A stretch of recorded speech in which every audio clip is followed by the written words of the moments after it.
West here, reporting from Houston, Texas for Climate Desk. Now, one of the biggest uncertainties in climate science right now is the role of clouds. What better way to work that part out than flying right through them? That's what NASA scientists aboard this airplane think. Welcome to NASA's biggest airborne laboratory. You're coming with us today on an 8-hour NASA flight mission. When you read these big IPCC climate assessments, what's the biggest uncertainty? There's two, right? The role of aerosols and clouds. Clouds is probably bigger than aerosols. That is a piece of a puzzle that right now we are missing.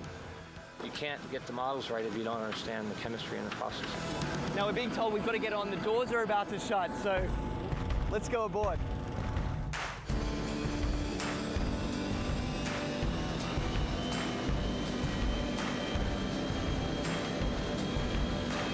Every time you turn on the weather, every time you hear a climate change prediction, that information has to come from somewhere. And it starts by getting sucked out of the air from planes like this.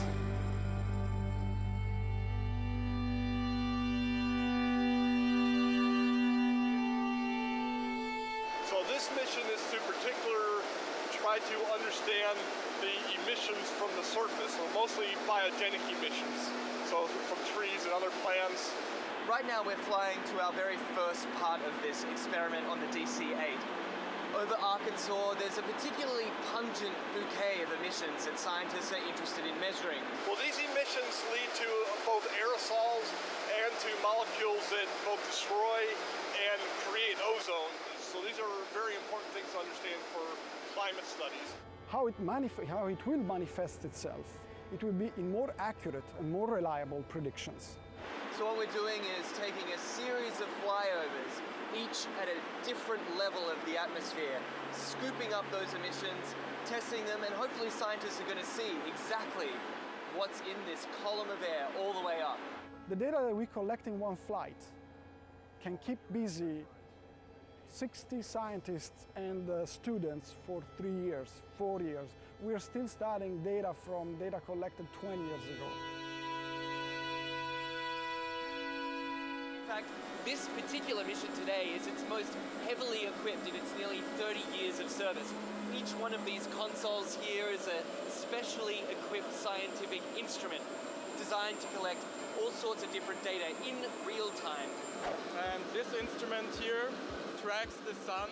We're looking at mist chambers. They're used to strip soluble gases. This black line is the CO2. It's about 390 ppm right now. We're putting these filters in the bags that we've got the aerosols that we trapped out of a certain amount of air. And so we're sampling up here about 150 liters a minute. That ultimately flows back into the operational models. It flows back into what goes on TV every day. Anyway, I got to get this sample going. You do it. It's a busy man at work. We can't let him rest. Well, get this. We've just spent 2 hours crisscrossing this one cloud formation. In, back out again, back in again. Then they grow, and we track them as long as we can, and then we let it go. Even one cloud can hold a host of answers to the mysteries of climate change. The patterns of, where the clouds are, what type of clouds we see, what kind of weather systems they're associated with it, that'll all be shifting in a shifting climate, in a world with climate change. Then the big spark is this, is when we actually get the meat on the grill. And then it will be some time to process it.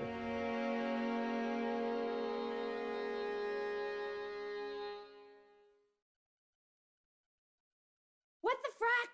What the frack? What the frack? What the frack? President Obama, are you fracking kidding me? Reopen the EPA studies. In Texas, Wyoming, and Pennsylvania. Fracking pollutes our oceans. Fracking poisons our water. Fracking makes climate change worse. Fracking relies on toxic chemicals that cause cancer. Ban fracking now. Ban fracking now. Go on. Ban it. Ban fracking now. Please.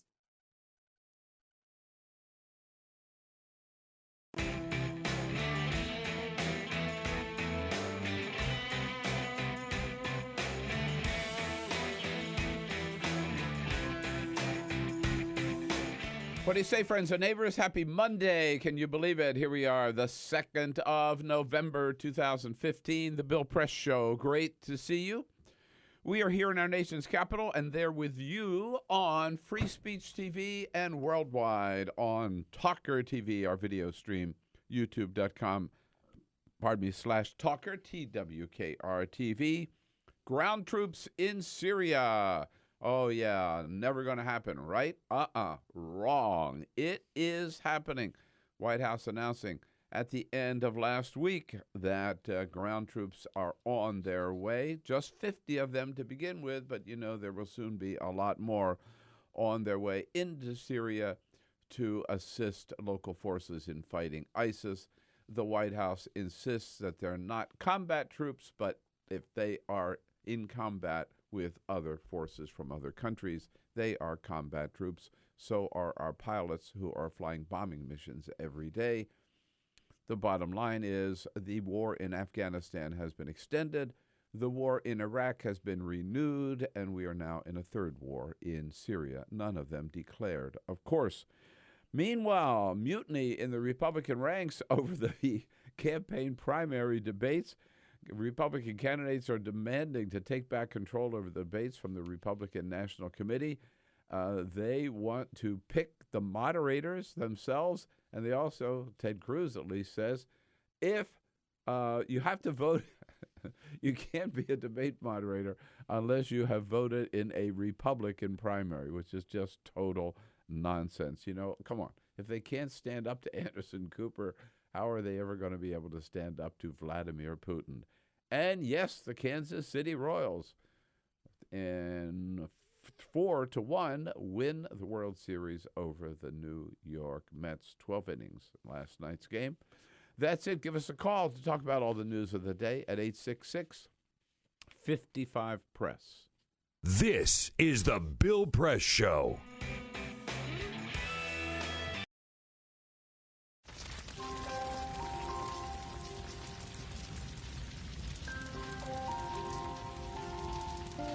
A single ember that escapes from a wildfire can travel more than a mile.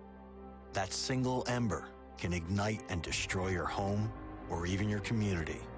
You can't control where the ember will land, only what happens when it does. Get Fire Adapted now at fireadapted.org. Columbine, Virginia Tech, Tucson, Aurora, Fort Hood, Oak Creek, Newtown. Newtown, Newtown. Newtown. How many more? How many more? How many more colleges? How many more classrooms? How many more movie theaters? How many more houses of faith? How many more shopping malls? How many more street corners? How many more? How many more? Enough. Enough. Enough. Enough. Demand a plan. Right now. As a mom. As a dad. As a friend. As a husband. As a wife. As an American. As an American. As an American. As a human being. For the children of Sandy Hook. Demand a plan. No more lists of names. It's not too soon. It's too late. Now is the time. Before we all know someone who loved someone on that list. No more lists. No more. Who they might have been. No more. If we had just done something yesterday. It's time. We can do better than this. We can do better than this. It's time. It's time. It's time for our leaders to act. Demand a plan. Right now. Right now. You! Demand it! Enough. Enough. Enough. Enough.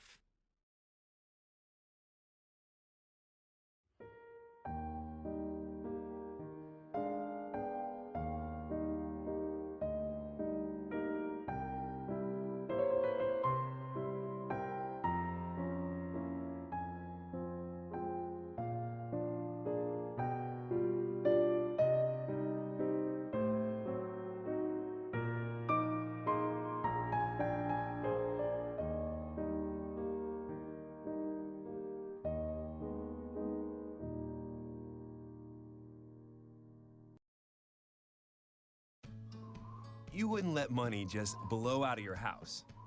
So when your AC or heater is on, make sure the doors, windows, and fireplace flue are shut tight. If you're headed out, turn down the AC.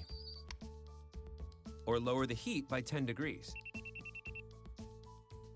And always keep your water heater set at 120. A little bit of common sense goes a long way.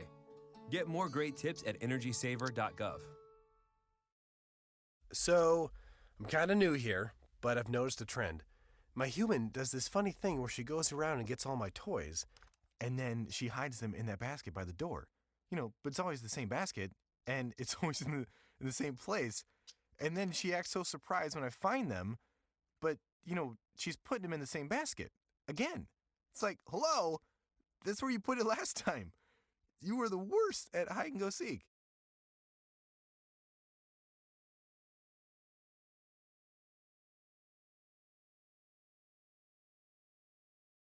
Radio, on your TV, and online.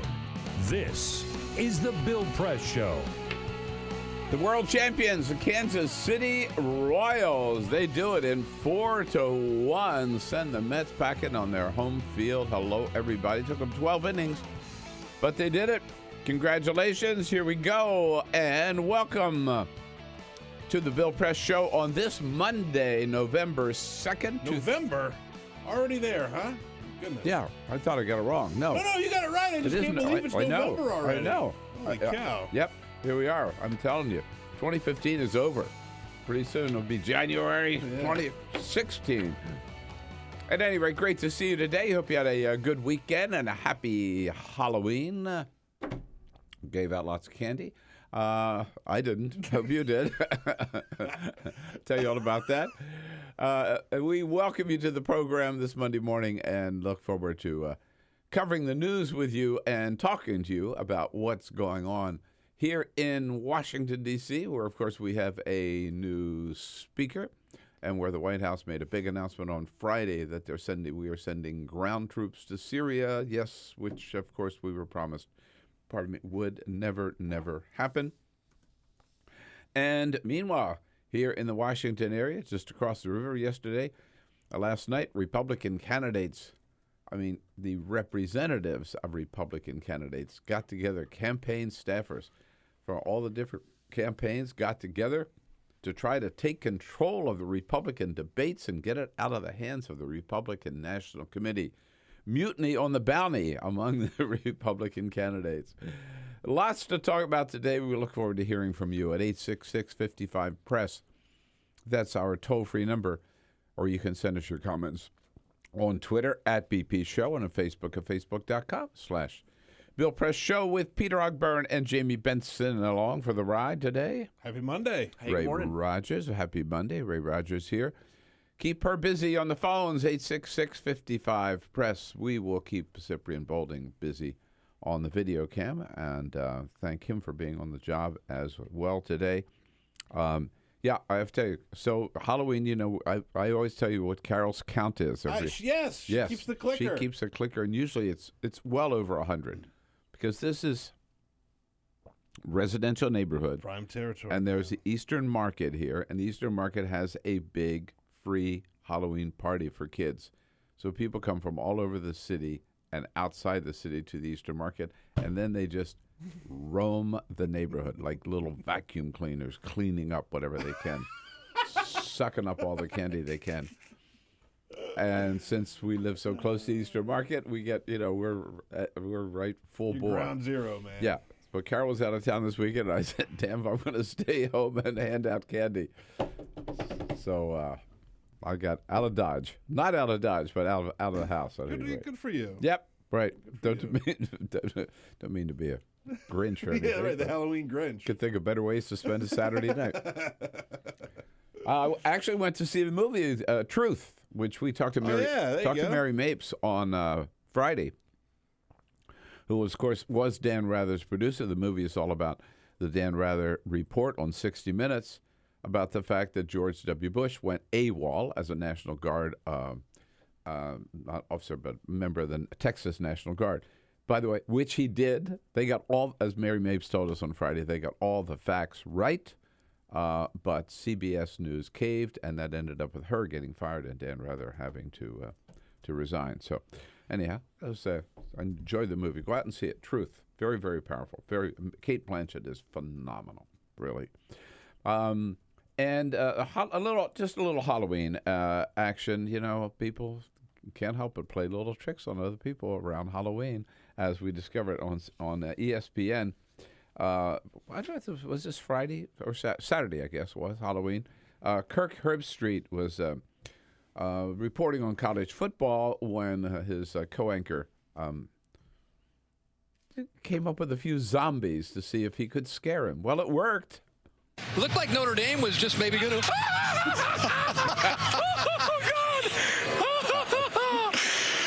Come on back in here, Kirk. These are some friends of mine from the... come on, fellas. From the Eastern State Penitentiary, which you visited last night. They got you. You got them. Congratulations. By the way, that sounds like that weatherman with the. Oh my God! Yeah. They have at the Eastern State Penitentiary, which I've been to before in Philadelphia. It's that huge old penitentiary. And what they do is at Halloween, they have goblins and people dressed as zombies and stuff hiding, and they're to scare the crap out of you. Yeah. Never in a million years would I do that. It's already one of the creepiest places in America. And to think that you're going to get scared in that, but no way. Yeah. At any rate, all in the spirit of the season. We got a lot going on today. We will have we got reporters in from the National Journal, from Boston Globe, from The Hill, and from Public Radio. All of that coming up. But first, this is the Full Court Press. All right, let's talk while we talked about Kirk Herbstreit and college football. We'll talk about some other college football because the Duke Blue Devils, which were ranked, took on the Miami Hurricanes over the weekend.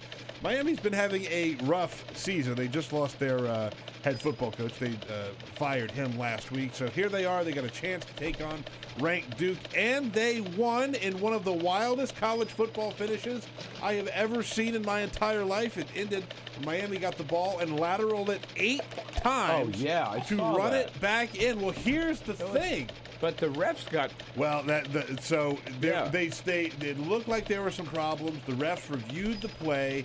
The play stood, and Miami beat Duke. But immediately following the game, the ACC took a look at the officiating and found out that it was so bad, the entire game officiating crew for that game has been suspended for 2 games. Whoa. Because they did such a poor job. In fact, they say... So they're not allowed to lateral it that way? You are allowed to, but at one point, one of the guys had his knee down, which means the game would have been over.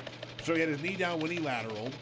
There was another block in the back penalty, which was down the field, which they called and then ignored without ever actually taking a look at the replay. They say flat out, that these officials cost Duke the game. Whoa. But it doesn't matter. But it doesn't matter. But the game stands. Game stands. It's funny because a lot of people were calling this like reminiscent of The Play, which is the Cal Stanford game from years back. Yeah. With all those laterals, but now not so much anymore. No. I mean, it was a wild finish, and it was sloppy, but it definitely, if you look back at it, looks like the officials totally botched it. So, yeah. But a win is a win. Hey, if you live in Washington and Oregon, be careful because Chipotle has been linked to E. coli cases. Chipotle is taking it very seriously. They're doing everything they can to get out in front of it. In fact, they have closed many of the Chipotle stores in all of Washington and all of Oregon. Right. There are 22 possible E. coli cases which have been linked back to Chipotle. So for now, they're just closing up shop to take a look, seeing if that's where it came from, and hopefully have some answers here soon. Yeah, well, yeah, let's hope so, and hope it doesn't spread to the East Coast. Agreed. And, California's in the middle of a drought, Bill. I don't know if you knew that. Oh, do I ever? They're having to conserve water all over California, except for one place. Beverly Hills got busted for using way too much water. The very wealthy Los Angeles area municipality was hit with a $61,000 fine on Thursday. It is because they were using too much water in this time of drought. Yeah, I know. I was in Beverly Hills in the spring. I don't really remember, and I came back and I mentioned on the air that there was just no. And I've traveled around other parts of California. Last week in Eureka, everybody was talking drought. Everybody's doing all kinds of things. Sure. But when I was in Beverly Hills, The sprinklers were on. The lawns were as green as ever. Oh, yeah. So those bastards got caught. Yep.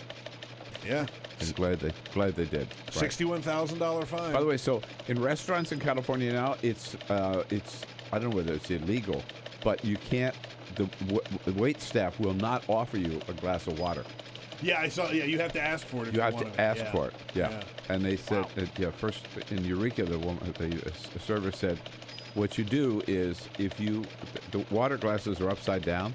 If you want water, you turn your glass over. Is that right? Yeah. Like coffee at a diner. Yeah. That's funny. They cannot say, so would you like, tap Can I or bring you a glass of water? spill? Or, You have to no. ask. That's interesting. Yeah. We got it. All right. Hey, let's start off by talking about the big issue. Republican Party is split now over the debates. Have you ever seen such a bunch of whiners in your life? All the Republican candidates say the one thing they agree on is they feel they've been unfairly treated by the media, and the debate moderators are all liberals. They're all out to get them. It's all a conspiracy. So last night, led by the Bobby Jindal campaign, by the way, such as it is. What do they have? Led by the Bobby Jindal campaign. That'll probably be the only time you say that sentence in your life. Yeah, right. Lead them over the cliff. Anyhow, the representatives of all the 15 Republican candidates got together in Arlington, Virginia last night to figure out how they could get control of the debates away from the Republican National Committee. So these are Republicans versus Republicans fighting over the format of the debates. And the big complaint, of course, is that these are just that the moderators are really out to get the Republicans, make them look bad, all of them look bad, so that the Democratic Party candidate, whoever that ends up being, will have an easier time winning in November. And they're starting to make certain demands.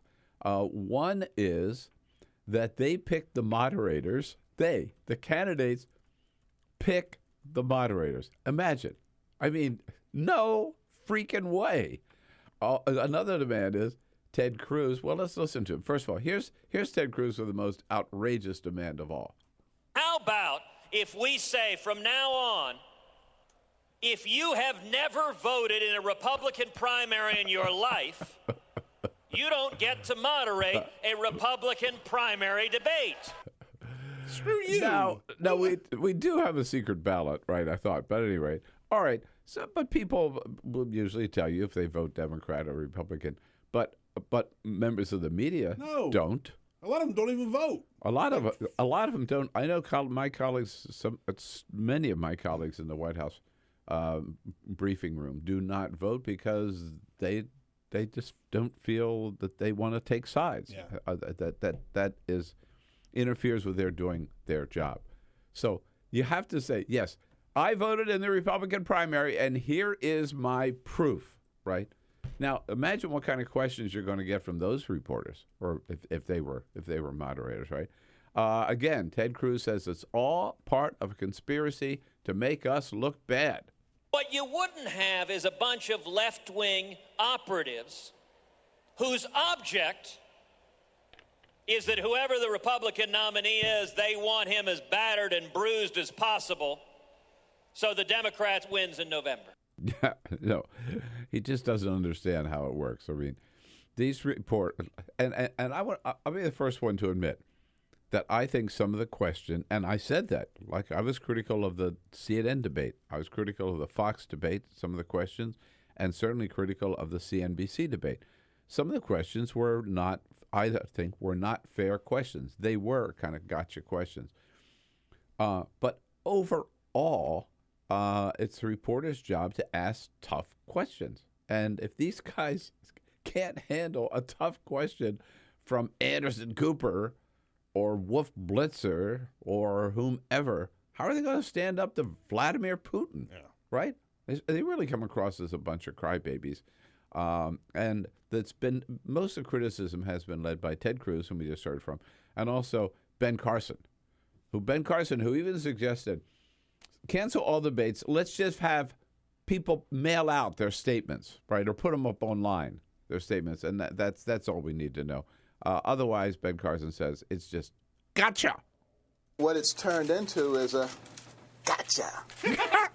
That's silly, and that's not really helpful for anybody. That's and I've asked my staff to reach out to the other campaigns. That's the most energy I've ever heard from Ben Carson. Yeah, right? Yeah. Yeah, well, what it's turned into is a gotcha! Yeah, right. And, well, I forget who made this demand. The other demand is they've said, okay, from now on, the only moderators we will accept are Sean Hannity, Mark Levin, and Rush Limbaugh. Right. So unless they are absolutely, totally conservative, right-wing bias, right, no regard for the truth, we don't want them as moderators. So can you imagine those questions? Governor Mike Huckabee, would you please tell us how you got to be such a great governor? Right. Would you please tell us the secret of your amazing success behind your amazing career? Yeah, and how you happen to be the best governor Arkansas ever had. I mean, come on. I mean, do they not see the trap that they're walking into here? Well, because you know, the look that they have right now is that we want someone who will hold our little hands and only ask us the questions that we want to be asked, which is not the point of an election or a debate or a primary. It's stupid. No. And you know what? If you remember, look, don't they always do this, right? They're playing the refs. They're playing the refs. They're playing to the crowd. They're accusing the media always of having this liberal bias. It's one of the oldest tricks in the Republican playbook. And I guess my question is, are we going to fall for it again? 866-55-PRESS. Should we let's talk about it. What do you think about the 3 debates so far? Any changes needed? Or should we let the candidates pick the moderators for the debate? 866-55-PRESS. Here we go. Off to a good start this Monday. Like politics? Then like The Bill Press Show on Facebook. This is The Bill Press Show.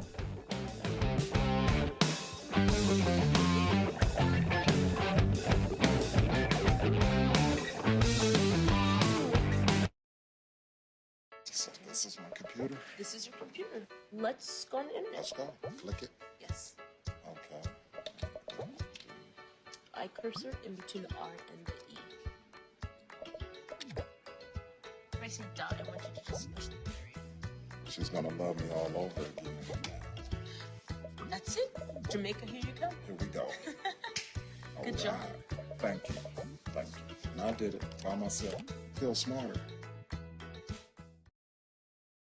So, I'm kind of new here, but I've noticed a trend.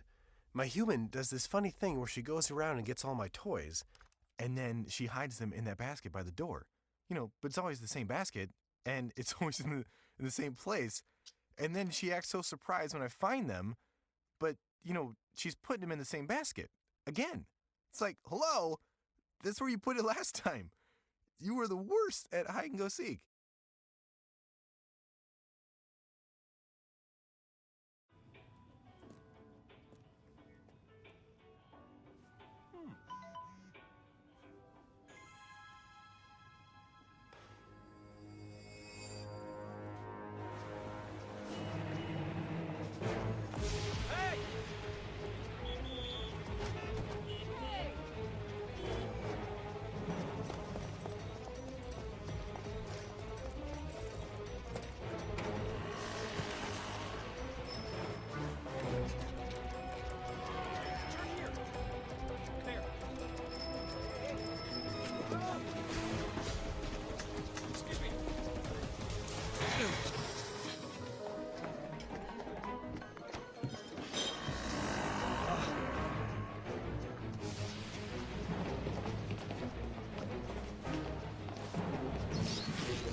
So, same time next week?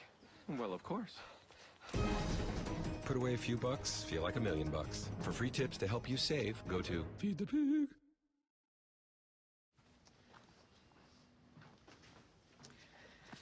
All right.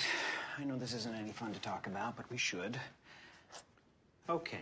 So who's going to do what? I'll pack the dead batteries. Great. I'll only put what I don't need into a duffel bag.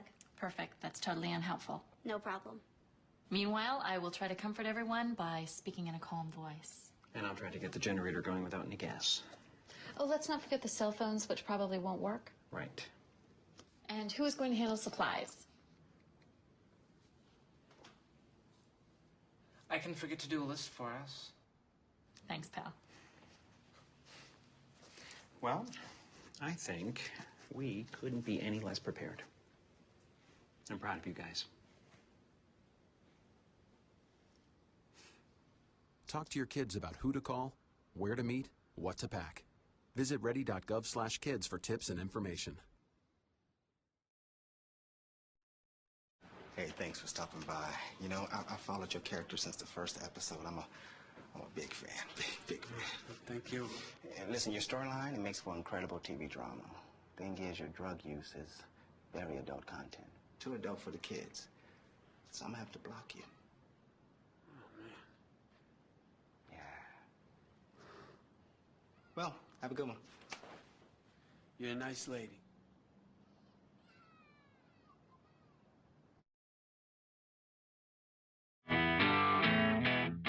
This is the Bill Press Show. 27 minutes after the hour, Republican candidates crying foul, whining about how they've been treated during the debates. Do they have a point, or are they just playing the old game of blaming the liberal media? 866-55-PRESS from Cleveland. Hey, Barb, how are you? Oh, I'm doing great, Bill. Thanks. Hey, I just wondered if they just want GOP-friendly moderators for these debates. What are they going to do if they do elect the president? There's such a thing as press conferences, and they'll take questions from reporters from around the world. Well, no, I know. That's a very good point. In fact, I think the only dissenter that I saw in the ranks was Chris Christie, who basically made that point.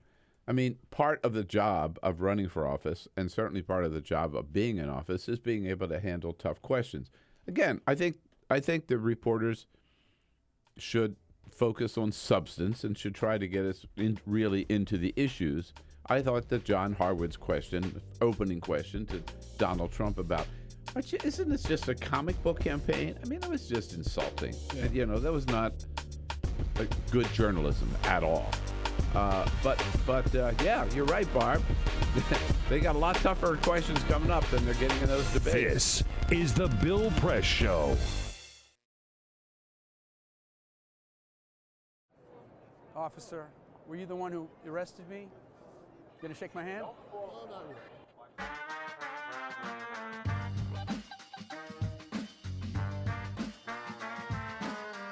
So I got invited to host a vigil called Carry the Names. And that's what they were doing, carrying the names of the people who were victims of deadly police force. Michael Brown, Eric Garner, Akai Gurley. I got a motion from Dragonfly from Stop Shopping Choir, and I started preaching. I preached up a storm as best I could, but about a minute and a half into my sermon, the place was flooded with police, Homeland Security, National Guard, state troopers, and I was pushed over and handcuffed so fast, down in the jail, down in the basement. Before you know it, I was out the door, put in prison overnight. The next morning, I'm in court. The same thing happens. I'm just rushed out of there. Then our lawyer, Wiley Steckler, gives me this iPhone. And there, in black and white, in the Gothamist, a popular paper, is this charge by Adam Lisberg, the MTA law enforcement spokesperson for this grand place. His quote is that I, Reverend Billy, physically attacked a police officer. Unbelievable.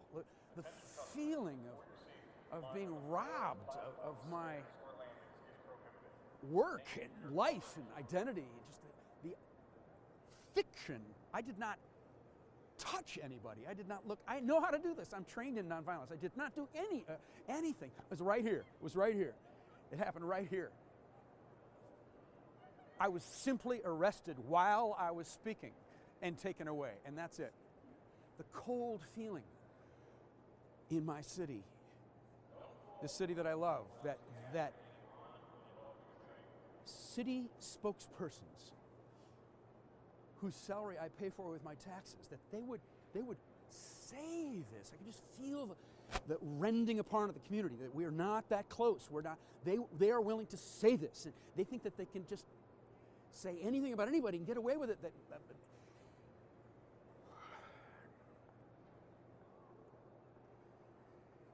So we have something in the Church of Stop Shopping called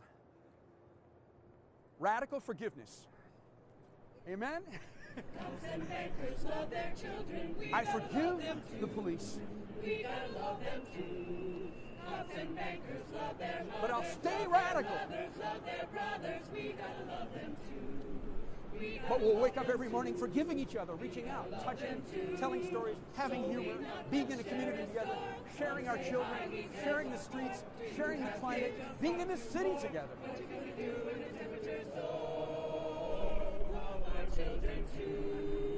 But forgiving each other, being grateful to each other, helping each other out, living together, living together. I got a daughter just turned 4. What do we do in the superstore? What do we do with the blood and the gore? The water's rising through our door. Love our children too. Love our children too. Amen. Earthalluia.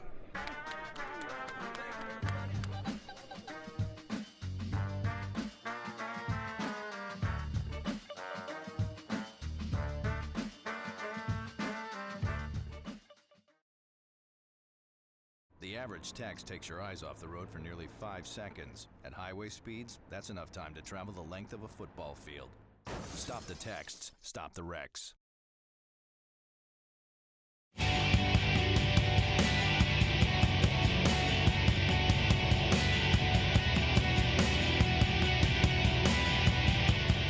Streaming live video right now at youtube.com/TawkrTV. That's TAWKR-TV. This is The Bill Press Show. We are debating the debates here, starting off the Bill Press Show this Monday, November the 2nd, with the Republican candidates, their representatives, ganging up last night and trying to wrest control of the debates away from the Republican National Committee because they think Reince Priebus, who's a bozo anyhow, has done a bad job of letting the networks get away with murder and ganging up on the candidates with all kinds of gotcha questions, and they accuse them of being of the old liberal bias. That's the oldest chestnut in the Republican Party playbook. By the way, the next debate is next Tuesday, November 10, Fox Business, and the Republicans have all said, oh, we trust Fox to have a fair debate, right? So they don't want to make any changes before the next debate. The one after that is sometime in November on a Saturday, a Democratic debate with CNN. But there's the other big step in these debates and is that the Republican National Committee, so this is Priebus himself, trying to make nice with the candidates. He has canceled a debate scheduled in February 26th, that was going to be broadcast on NBC with their sisters, their partner business. They also own Telemundo, so it was NBC and Telemundo. So the Republican National Committee canceled that. Jeb Bush has said, no, I really want to do that debate. Let's have that debate. And Donald Trump has said, no way, no how, because remember, they fired him after his comments on immigration. They said they were going to drop his show. And so now Bush and Trump are fighting over whether or not there would be a Telemundo debate. For the time being, that debate is off. But I got to tell you, you're getting into some really risky territory if you're letting the candidates choose which network gets to sponsor and which anchors, which reporters on working for those networks get to ask questions. You let them dictate the moderators, dictate the questions, dictate the networks, and you might as well not have debates. Which, of course, is what Ben Carson says he wants. Yeah, right. That's the end goal, right? Yeah, right. For Just these put up guys. a statement online. Yeah. Who needs debates? That's all we need. Yeah, right. Yeah. First of all, a bunch of whiners, and again, I keep coming back to it. That's part of the challenge is being able to answer tough questions. It's just such a bad look at look Hillary for them. Clinton, 11 hours, right, or whatever it was, in front of that committee. Okay. And look at what happened. She came out of it stronger because she knew what she was doing. And and one final point before we get back to your calls, 866-55-PRESS, want to hear from you, is this debate. Again, I'm not defending every question. Certainly, John Harwood I thought was a total a-hole, but this debate changed the nature of that Republican primary. That last debate ended up with Jeb Bush just about out of the play and Marco Rubio rising. Yeah. So maybe they don't want to talk about that. Yeah. But Debates matter. Debates do matter. Ike, here's our buddy Ike down in North Charleston. What do you say, Ike? Hey, yeah, good morning. Well, just remember, Bill, you can't do the drinking game because you miss the next day after the debates. Yeah, exactly. Oh, I know, I did, but Igor was here. let me give you another angle on this. Yeah, I would rather see if you're going to do a debate about the economy and financial issues, then let's bring somebody from The Economist and let's bring Robert Reich. Let's bring some people that know something about it. But beyond that, good point. If you stop and look, this isn't a bad idea. Let them have a little love fest with Sean Hannity and Rush Limbaugh and stuff, and maybe they'll actually get them to come out and say to the American people the truth, which is they want to destroy Social Security, Medicare, Medicaid, food stamps, and send more troops to war. I bet you that'll help get them elected. Huh? You know what? Right. There could be a little silver lining, right, to that plot. Yeah. I'll tell you one thing. They would certainly make fools of themselves. It would be such a slobber fest. Yeah, absolutely. Good to hear from you, Ike. All right, John is in Kentucky, somewhere in Kentucky. Hello, John. Good morning. I think a good suggestion would be let Sean Hannity, let Rush Limbaugh moderate the debate, but let them moderate the Democratic debate. Then put somebody like, Tom Hartman and Rachel Maddow and let them moderate. And Bill Press. And Bill Press, do the Republican debate, and then put little lights above each candidate, and as they get fact-checked and they tell a lie, the light goes off. 3 strikes, they're out of the debate, and it's last man standing. You know what? I wish there were a way of doing instant fact checks, John. That's true. You know, what was that famous commercial where the guy was talking and talking about where somebody out there. This guy's talking, and then they had bubbles or something telling the truth. Sorry. Oh yeah.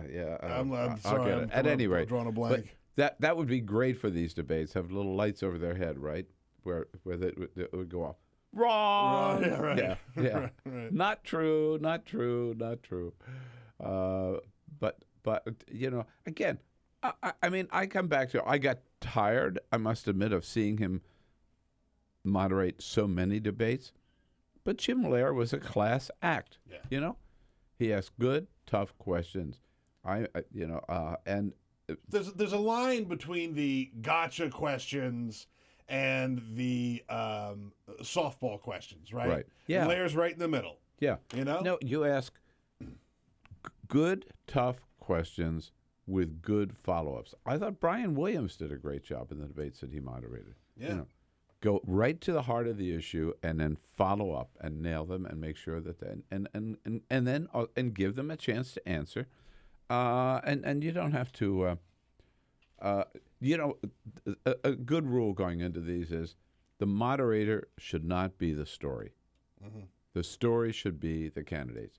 If the moderator ends up being the story, I think the debate has failed. Yeah. And certainly in this case, the 3 moderators for CNBC ended up being the story. Yeah. They are the story. And part of that is a little unfair, but I think that a lot of it is deserved. Yeah. Yeah.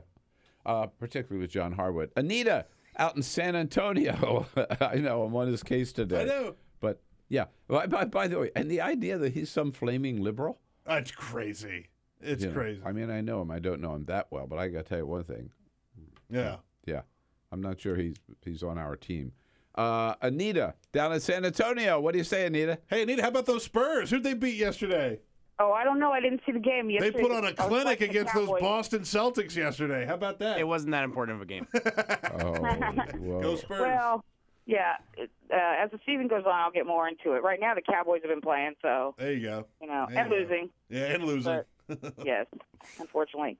Yeah, I think this was a planned attack on the media because they basically have nothing to offer, especially about the economy. The economy is doing really well as far as in Republican standards. Mm-hmm. It's just the income inequality, and what are they going to do about that? I mean, more tax cuts for rich people and corporations? Really? That's going to fly?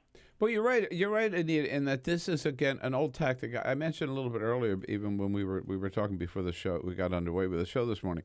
I mean, Newt Gingrich played this card in every debate, if we recall, right, in 2012. Every one of the Republican debates, he started off,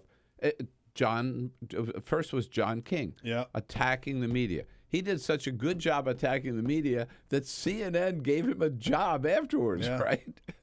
And so they play this game all the time. And, of course, it's red meat for the Republican audiences. Yeah.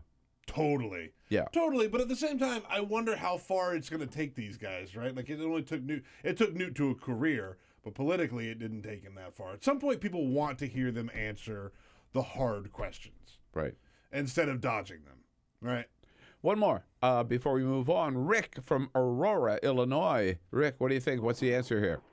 Bill, I think you said earlier that there were people that came out stronger out of this debate. I think Marco Rubio actually came out stronger because he showed that he could withstand it. And the whiners are going to fade away, and that's the way it should be. Hillary Clinton is impressive because she's willing to sit there and let her detractors go at her, and she has studied the issues and she answers them succinctly. So I mean, I think that if you're going to be asked a gotcha question like, "Are you a cartoon character?" or whatever, then you respond on point. You say, "Well, the Democratic Party looks like they're going to confiscate and guns and outlaw them," and then see what the moderators say after that. I mean, answer political questions with political answers rather than whining. And so I think that if the GOP is listening to me, I vote for both parties. If I like the candidate, I vote that way. And I like strong candidates that look like they can take it. And so right now, I mean, you look like there's one or two on the other side, and Hillary Clinton and Bernie Sanders on the other side look really strong to me. Yeah, and Rick, good point, excellent point. And as I forget who made the point earlier, if they are elected president and they stand up at a presidential news conference, they're not going to be able to whine about, "Oh, that was an unfair question." Anything goes. Yeah. And look, you're part of the White House press corps. You go to the White House all the time, and you don't ask Josh Earnest, why did the president make such a great decision when he did X, Y, or Z, right? No. Like, you have to ask hard questions. That's the job. That's our the job. That is our job. And that's Ernest's job to answer them for the president. And if they can't take it, as Harry Truman said, can't stand the heat, get out of the kitchen. That's it. All right. Well, Scott Bland is standing by here from the National Journal Hotline for his weekly visit here on a Monday. Good conversation about the debates. Thanks for your calls. 866-55-PRESS. You want to weigh in through the rest of the show. Your progressive headquarters for the 2016 election. This is the Bill Press Show.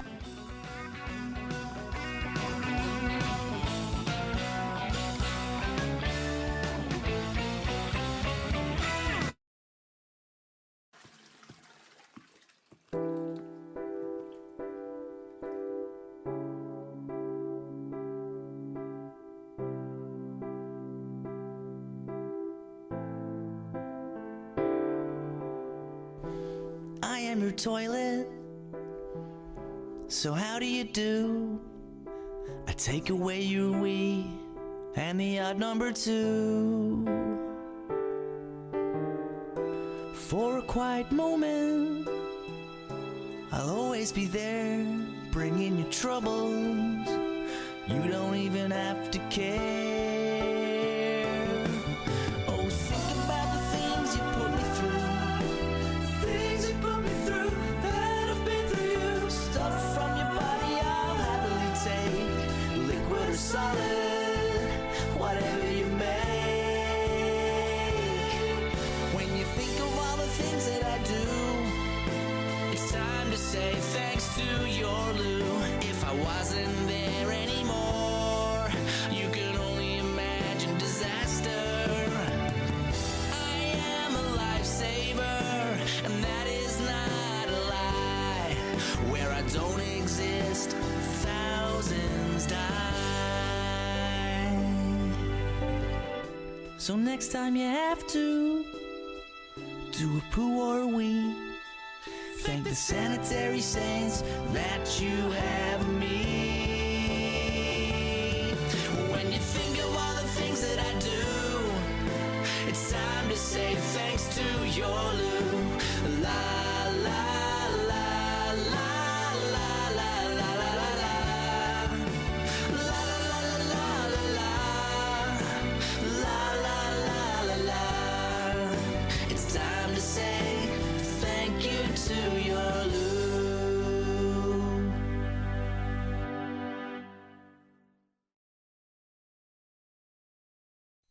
It's on us to stop sexual assault. To get in the way before it happens. To get a friend home safe. And to not blame the victim. It's on us. To look out for each other. To not look the other way. It's on us to stand up. To step in. To take responsibility. It's on us, all of us, to stop sexual assault.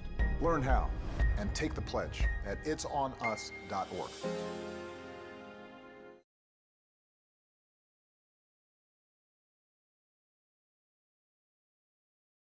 The average text takes your eyes off the road for nearly 5 seconds. At highway speeds, that's enough time to travel the length of a football field. Stop the texts, stop the wrecks.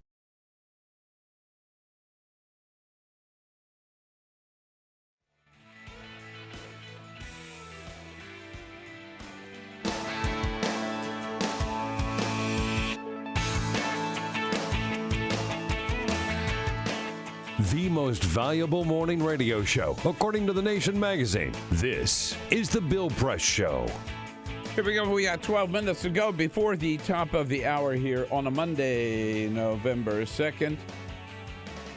And we've been talking about the debate, the whining on the part of the Republican candidates and their demands as they kind of put them together in a top-level meeting, representatives of all the Republican campaigns last night over in Arlington or Alexandria, across the river there, anyway.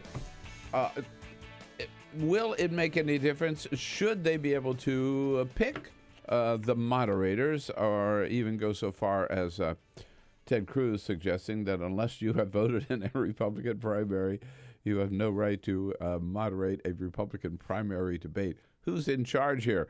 Scott Bland, standing by, editor-in-chief of the National Journal Hotline. Hello, Scott. How are you? Good morning. Good to talk to you this morning. What do you think about this whole flap? I mean, do they have any legitimate point at all that the debates have been rigged against them? Yeah, so I think it's interesting. You know, there's been a lot of noise made about the CNBC debate in particular, but right. I think the themes that we have seen the campaigns talk about afterward, and saw some of the candidates attack during the debate, especially Marco Rubio and Ted Cruz, those have really been building for the last few months as other networks have debated. And I think, you know, a lot of the questions, the kind of, very pointed questions about the seriousness of some of the policy proposals and stuff like that, those had also been delivered during the CNN and other debates, Fox, but just, right? Yes, Fox, but slightly, just with slightly less of a dagger point, perhaps. And so I think this is stuff the campaigns have been, and the concerns about the the amount of time each candidates are getting, particularly, these are concerns that have been building for the last few months, and they just have really come to a head in the last few weeks. Well, so now the question is whether or not they're going to be able to do anything about it. And frankly, like I don't see who's going to stop them. Well, I guess one of the questions is why are people talking more about the impact of the debate? I mean, this last debate, again, in particular, while I couldn't defend every question that was asked, I thought some of them certainly were, if you will, gotcha questions, right? But this debate had an impact. I mean, Marco Rubio did very well. Jeb Bush did very poorly. And I think that impacts this presidential campaign. Absolutely. I think you're absolutely right. And it's I think the thing about that, it's impossible to know what impact any one debate is going to have, and it's impossible to know what impact any of the changes that the candidates and the campaigns are collectively suggesting would have. You look at some campaigns like Carly Fiorina's and Marco Rubio's and Ted Cruz's, and you think, okay, those are ones who kind of more naturally stand to gain from debates in general. But these things are so unpredictable; it's really difficult to happen. I mean, one thing that I've been thinking about a little bit is that we have this kind of sense floating over us from 2011, 2012 that the Republican primary debates really hurt Mitt Romney. But let's not forget that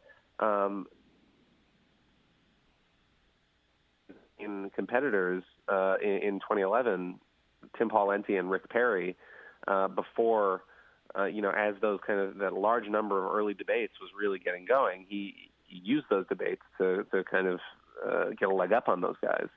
Well, he did, and also remember that in 2012, the guy who was the lead attack dog against the media, they played the same card, right? In 2012 was Newt Gingrich. I mean, sure. Like every one of the debates, he started out. We were talking a little bit earlier. I remember he went after John King, right? Mm-hmm. And used that very, very same refrain very effectively. I might add, and it always got the biggest applause line of the night. So this is a tactic, rather than answer the question, attack the questioner. It's very effective. And one of the things we were wondering going into the last debate was a lot of the scrapping that we've seen so far within the Republican primary has been what I would call across lanes. Right? You haven't seen, for example, you haven't seen Ted Cruz go after Donald Trump, right? And he's been very clear about why. Right. He doesn't want to alienate Trump voters because he thinks that they could naturally be Cruz voters. So we've seen Chris Christie and Rand Paul fighting. We've seen, Jeb Bush and Donald Trump. We saw Bush and Rubio get into it a little bit, but we haven't so much seen people actually fighting with the candidates who they're competing for votes with at the moment. And so when that's going on, it's who can kind of get the biggest applause line and attention another way. And attacking the media has proven to be a very fruitful way to do that. In a Republican primary, that always works. Okay, well, we got another one next Tuesday night. We'll see if they go forward with that one. With Fox Business, I'll probably let them do whatever they want. Hey, Scott, thanks for joining us again. All right. Appreciate it. Scott Bland, Editor-in-Chief, National Journal Hotline. Follow us on Twitter @BP Show. This is The Bill Press Show.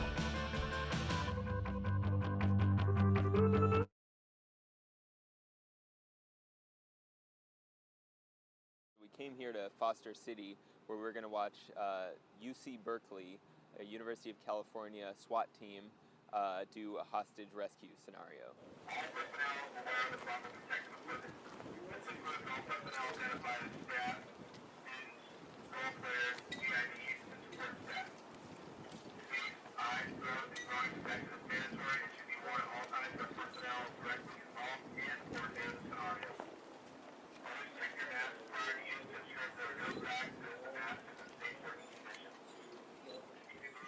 Should I put the water in there now? Yeah, go ahead. This is like some kind of chemical agent? Yeah. Copy, we're ready. I'm gonna get shot. I already know it, dude.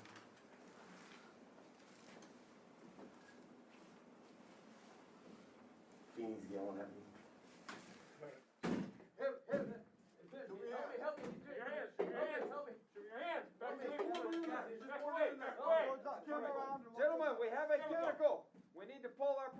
Get these guys out of here. Pull them out. Pull them out. Pull them out. Put your hands on your face. Put your hands on your face. Keep him covered.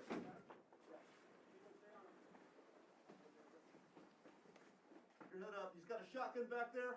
That's all right. Keep his hands up where we can. Hands on your face. Hands on your face. On your face. On your face.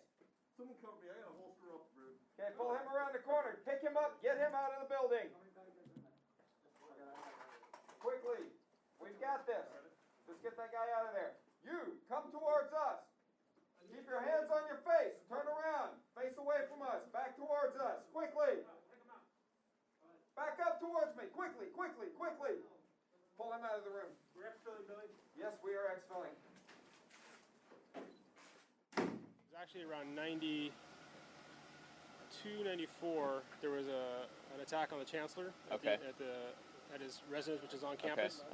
And we realized at the time that we didn't have any resources to deal with that kind of threat when it took place. So, and I think about 15 years before, they had some kind of semblance of a SWAT team. So they regenerated the idea of activating a SWAT team. And then since then, you guys have kind of branched out to doing what kind of stuff? Well, since then, we train for everything. We train for every eventuality, barricaded subjects. Like I said, most of what we do is high-risk warrants.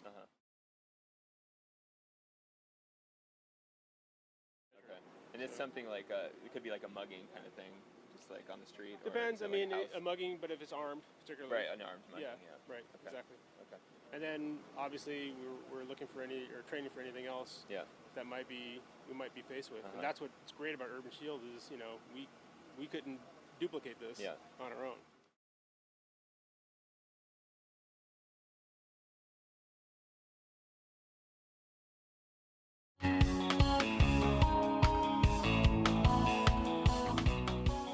This is the Bill Press Show. Dylan Byers from CNN joins us at the top of the next hour. Peter? You know, over the weekend, Paul Ryan did the full Ginsburg. Oh, yes, I know. All of the Sunday shows, new Speaker of the House. He said that one of the things he's going to continue as Speaker of the House, he's going to continue sleeping on a cot in his office. Idiot.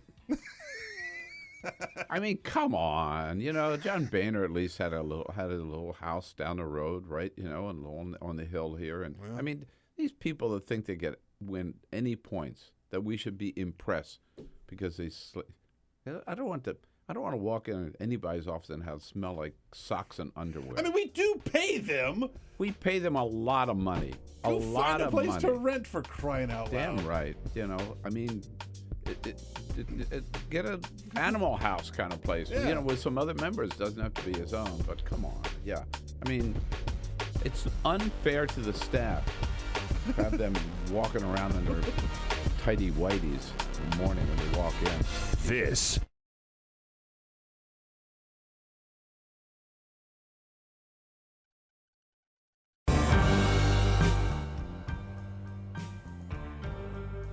I'm a Piston fan. Their slogan was, "We come to work." That's what Detroit about. That's why they used it. It's a team thing. They won 2 championships, a team. There was no star. No mayor can come in here and be a star. It's a team thing. No governors can come in here and think you can do it by yourself. It's a team thing. You got communities. They got ideas, too. The only thing wrong with Detroit, people had lost hope here. Residents, city workers, so much corruption. They lose hope. But I grew up here. I love this city. I think it can come back.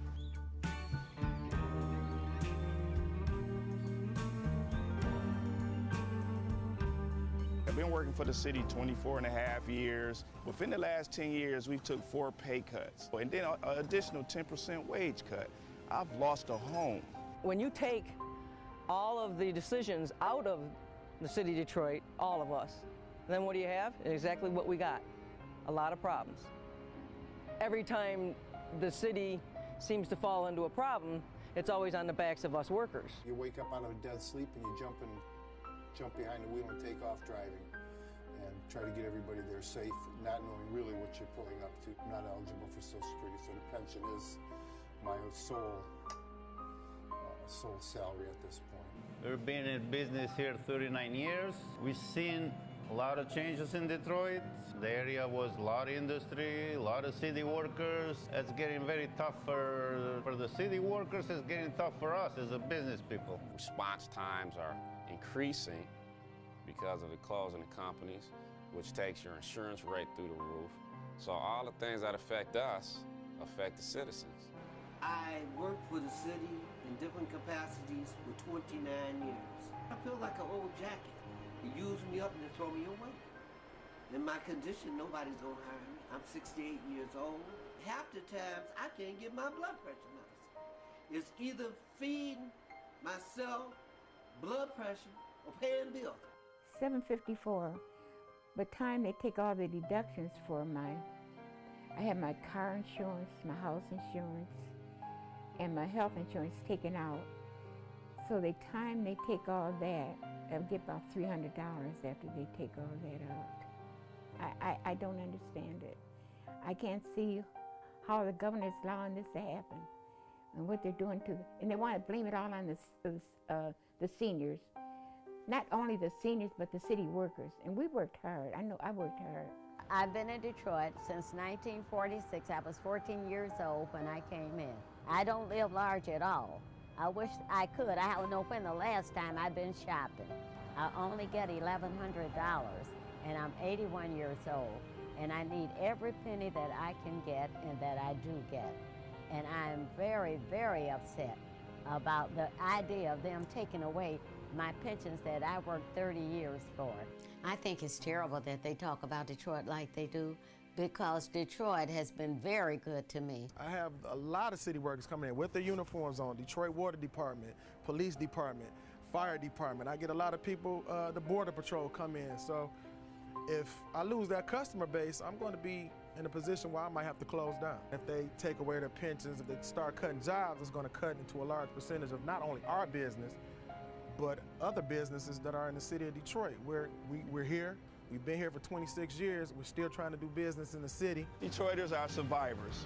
They tough, they adapt, but only can do so much when your politicians ahead of you and we're not on the same team.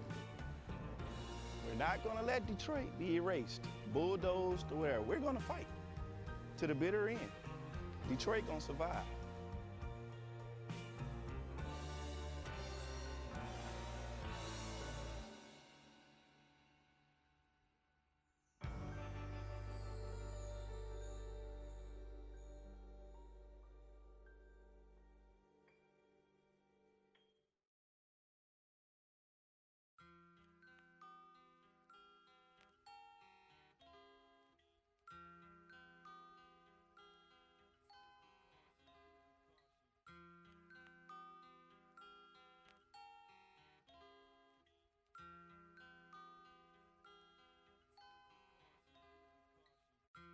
Just this month, my bill was like $138.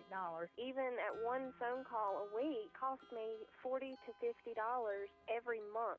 I am living on a fixed income of SSI, so this is really a great hardship. Families are being punished. When they incarcerate your children, they incarcerate the whole family. In 2011, the Media Action Grassroots Network, Working Narratives, and Prison Legal News founded the Campaign for Prison Phone Justice, an effort to call on the FCC to address the cost of interstate phone calls. The campaign mobilized prisoners to send hundreds of letters. Advocates and families filled out postcards, met with elected officials, and signed petitions. Partnerships were formed across the political spectrum and with groups in the criminal justice, civil rights, and public interest community. The film distribution company Participant Media and director Ava DuVernay joined the fight through a social action campaign tied to the release of the feature film Middle of Nowhere. In an effort to push the FCC to act, the campaign hosted a historic rally outside of the Federal Communications Commission where for the first time, families of prisoners, elected officials, civil rights and faith leaders came together to call for an end to predatory phone rates.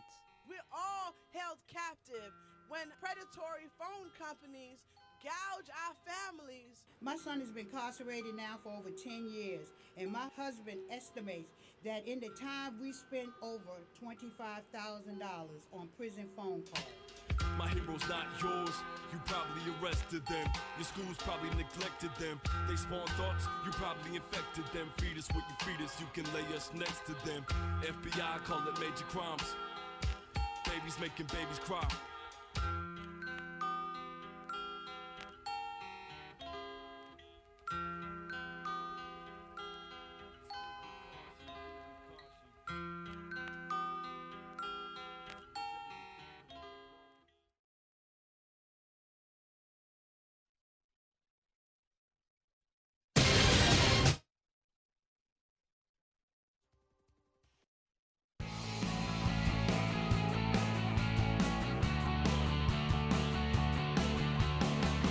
Broadcasting around the nation, on your radio, on your TV, and online.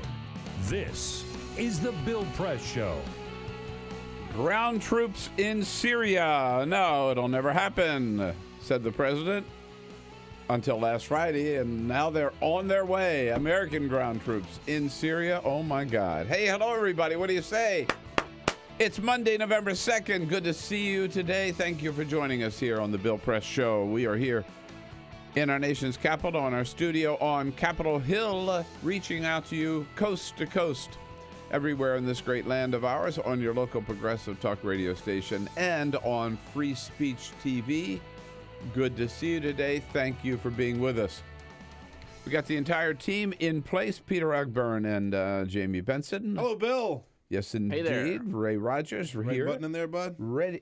I'm awake. Yeah. I'm doing all right.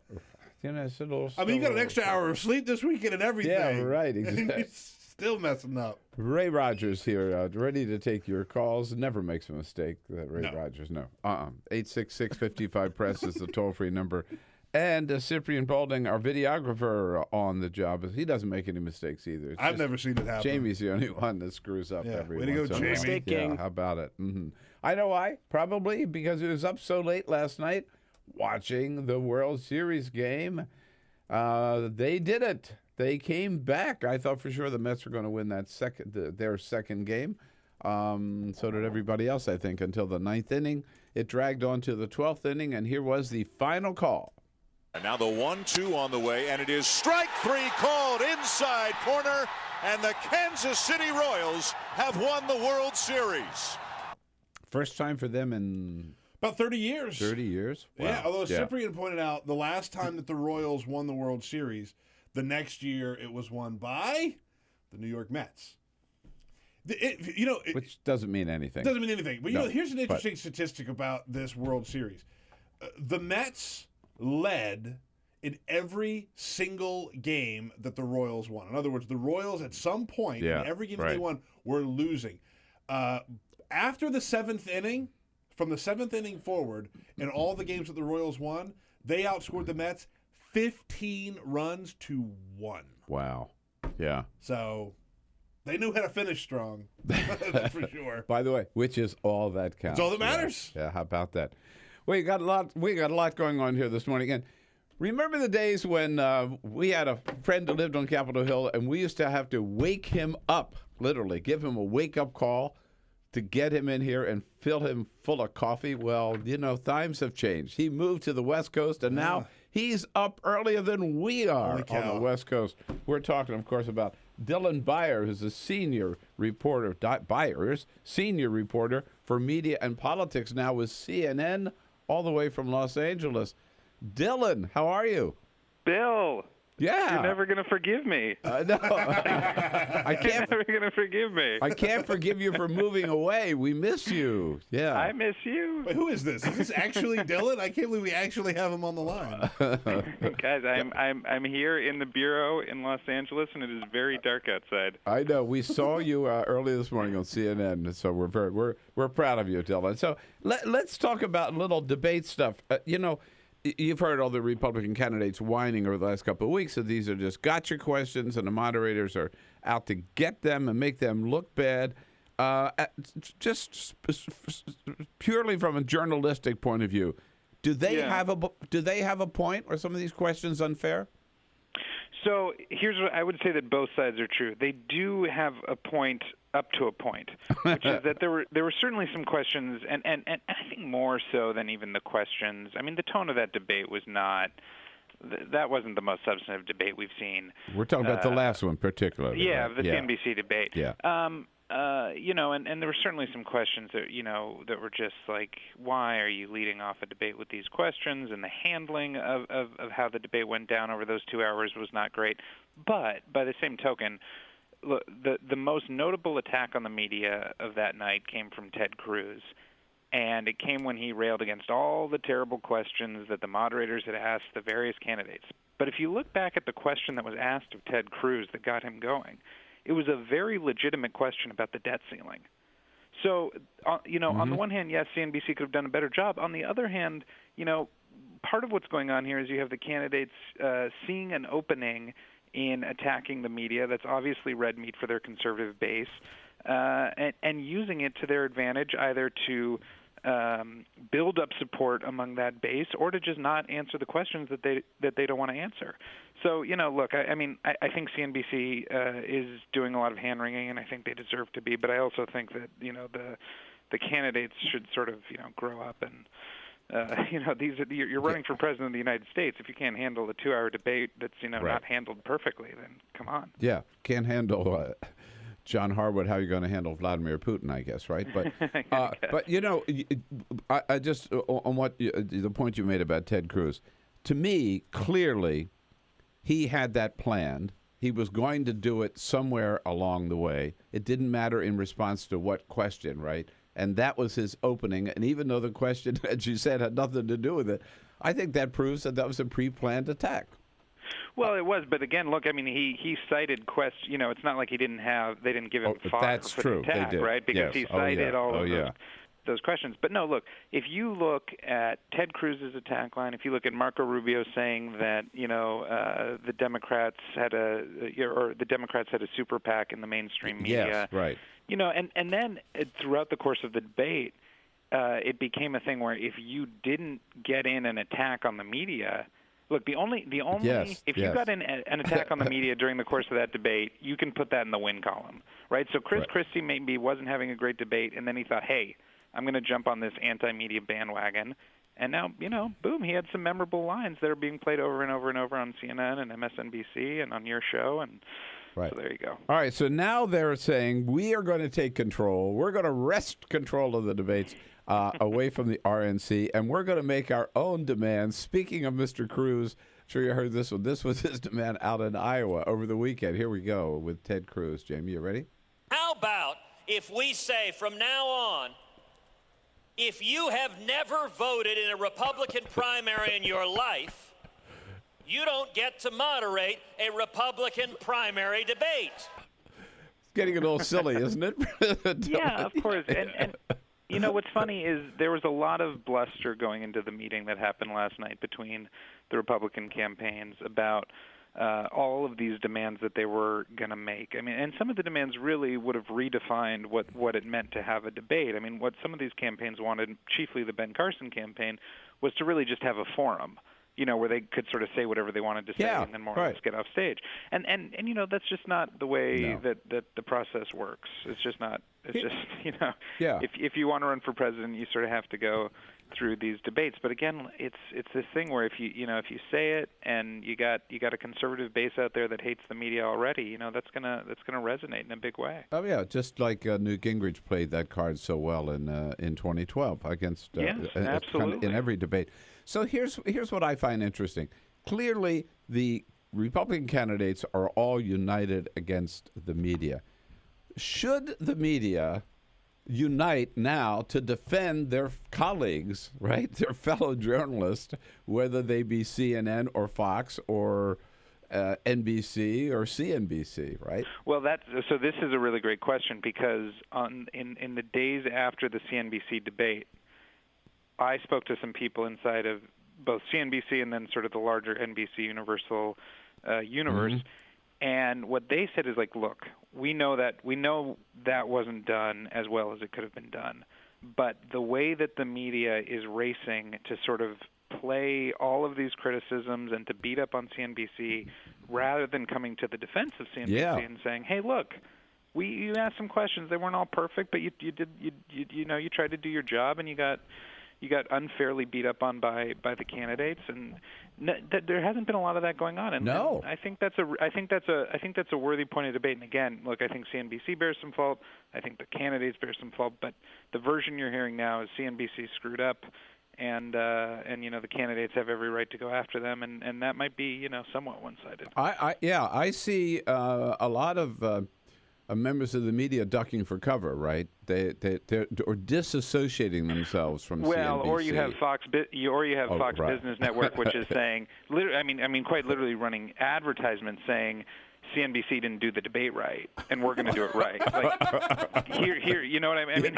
I mean, if ever there was an opportunity to go after the competition, CNBC just gave Fox Business Network a layup, and they're running with it in a big way. Oh yeah, and of course that debate is next Tuesday night, Fox Business Channel, which is Neil Cavuto, right? I mean, that basically Neil Cavuto, and here's Maria Bartoma, and that's the real twist of the screw, because she was at CNBC for. Oh, yeah. 25, 30. I got to go back and look. But she was at CNBC for a really, really long time. From the beginning. From the beginning. So Fox Business Network comes in with this debate, and she's sitting center stage, and she does a great, commendable, admirable job. That's the final twist of the knife in the back of CNBC. No, it is. Man. All right. Now, the other big debate over the debates is the Telemundo NBC debate on February 26th. Yeah, this is... So Reince Priebus trying to play, I think he's trying to play, kind of make nice to the Republican candidate. So I'll show you how tough I can be. I'm going to cancel that debate. Right. Which is being put on by a network that actually has no editorial control over what CNBC does. Right. I mean, they're they share reporting resources, but that's it. Yeah, right. So now Jeb Bush says, no, let's have that debate, right? And Donald Trump says, no freaking way am I going to let Telemundo have a debate. Donald Trump's going to win this one, don't you think? Well, here's the issue. Here is what the RNC did in that move to sort of assert control and say, hey, we're serious about this. We're taking this issue seriously, and we're going to punish NBC. What they did is they got rid of the one Hispanic media partner that they had for these debates. And as you and Peter and everyone there remembers, in the wake of 2012, the one issue that the Republicans said that they did wrong was they needed to do a better job of reaching out to Hispanics. Mm-hmm. So they are going to have to come up with some sort of solution if they don't want to be rebranded or branded once again as the party that doesn't care about how, the fastest growing population in this country votes. And I don't know, they can't bring in Univision because they don't have a particularly great relationship with Jorge Ramos. Right. And you know what I mean? So who do you got? And look, but here's what I do think seriously is that there is so much time between now and February, and these things change. I would be, if I had to put my money down and say we're probably going to have that debate, and it'll probably be sponsored by NBC News and Telemundo. Right. All right. So the most important question, Dylan, is how do you like L.A.? I love LA, man. Why don't you got to get out here? I'm a California guy. You got to spend some more time out here. Well, I know. I spent a lot of good years in Los Angeles and love it. I'm jealous of the fact that you're there. But I just want to be sure that you're making the most of it, getting out to the beach, and I've got Hollywood, man. I've done totally Hollywood. Hollywood Dylan Byers. No, Bill, come out. We'll go surfing. We'll get some sushi. It'll be great. All right. Take a run on the beach. All right, we got it. Hey, Dylan, great to touch base with you again, my friend. Thanks so much. All right, you too, Bill. Cheers. All right. Dylan Byers with Politico originally, and now with CNN, senior reporter for media and politics. He has gone Hollywood. He's on TV all the time, that guy. I know. He's gone Hollywood. How about that? Yeah. And he got his start right here on the Bill Press Show. Yeah, when we come back, can't ignore this news, too. Ground troops in Syria. Yes, it is happening. The Bill Press Show. We'll be right back. Connect with The Bill Press Show on Twitter. Follow us at BP Show and tweet using the hashtag WatchingBP. This is The Bill Press Show.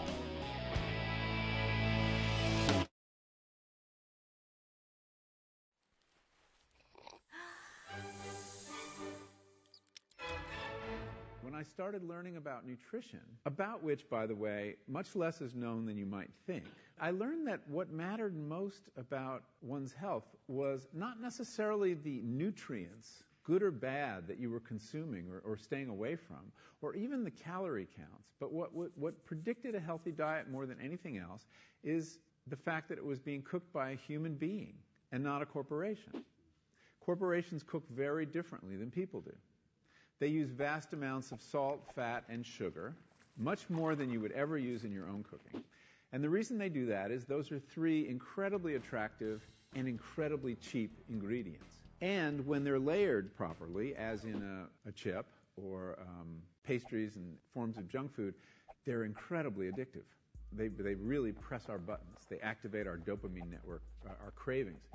And in fact, people in the industry, they don't talk about addiction in the food industry, even though they traffic in addiction. They talk about craveability. It's the same thing.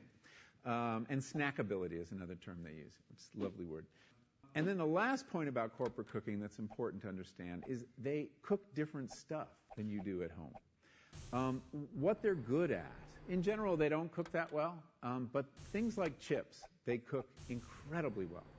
And here's a classic food that if you make it yourself, if you've ever made French fries, you have to wash the potatoes, you have to peel the potatoes, you have to slice the potatoes, you have to fry them in a lot of oil, you have to spatter your entire stovetop, you have to clean up, and then you have this pot of oil you have to get rid of. I mean, it's really difficult, and it's a pain. They're wonderful, but it's a pain. And if you make them yourself, you'll only eat them every 6 weeks, 2 months, because it's too much work. But when you let corporations cook for you, it's so simple and so inexpensive, and they're really good, that you will have them twice a day, as many people in America do. So you see the kinds of foods you end up with are these labor-intensive foods and desserts. These special occasion foods become everyday foods when we let industry cook for us. Eat anything you want, just cook it yourself.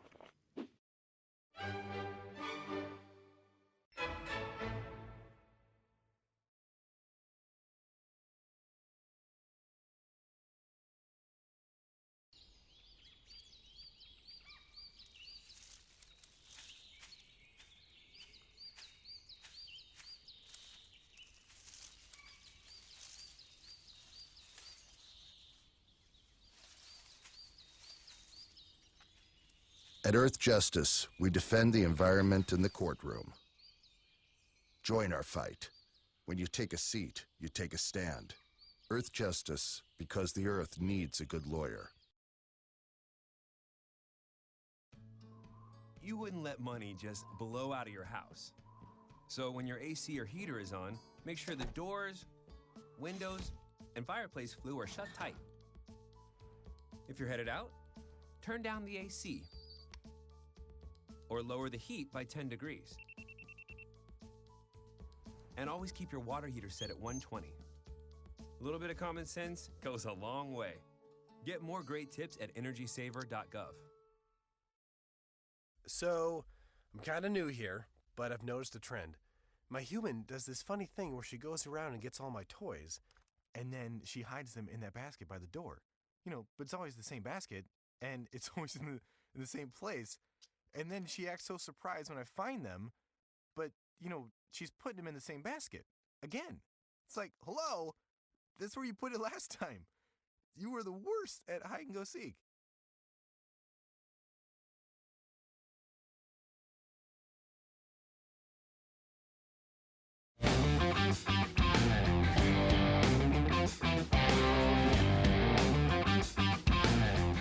Seen on Free Speech TV and online on TawkrTV. This is the Bill Press Show.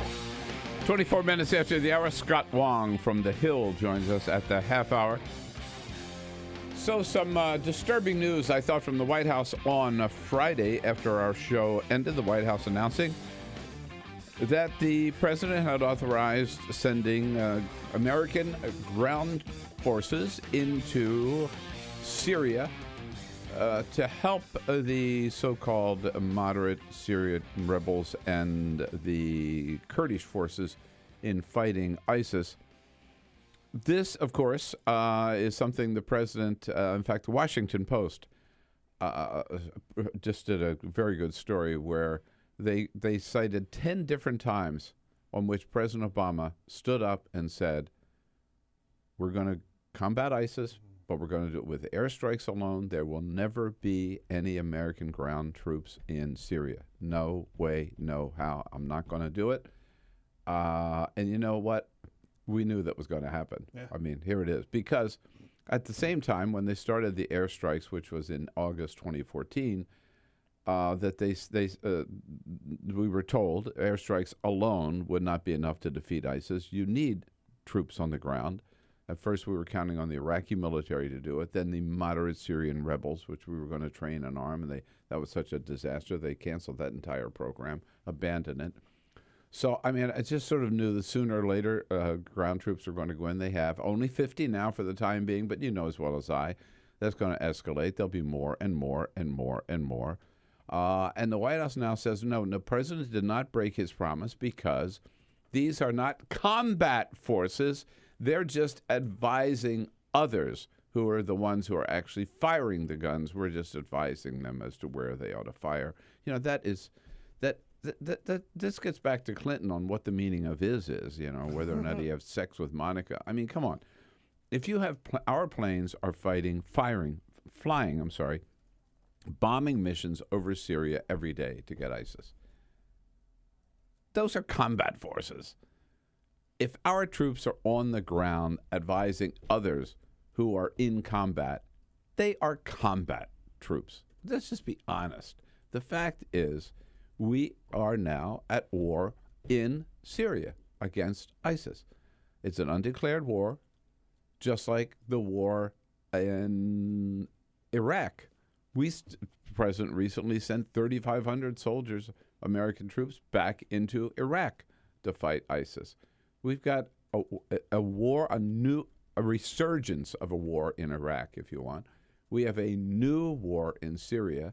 And remember, just a couple of weeks ago, the president said we're going to extend the war and keep American troops in Afghanistan through 2017 instead of bringing them back this year, which the president had pledged as well. So I just want to point out, we've got a mess, right? It's a mess. It's a total mess. Yeah, right. The idea was we're going to end the war in Iraq, end the war in Afghanistan, and start no new wars. We have an extended war in Afghanistan. We have a resurgence of a war in Iraq, and we've got a new war in Syria. And meanwhile, maybe he didn't have any choice. I think the president did break his promise in that region in all three ways. And meanwhile, again, Congress has refused, even though the president has asked for a new authorization for the use of force to legitimize, if you will, every one of these operations. Congress refuses to do it. So, I mean, you've just got a case where neither the president nor the Congress are doing their jobs, and we're just marching into another war. Can anybody say quagmire? Yeah, this is the Bill Press Show.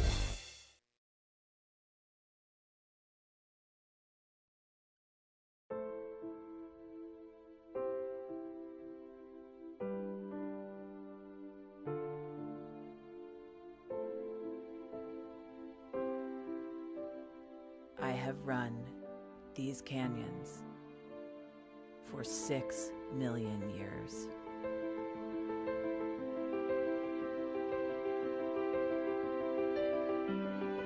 I have traveled from the Rocky Mountains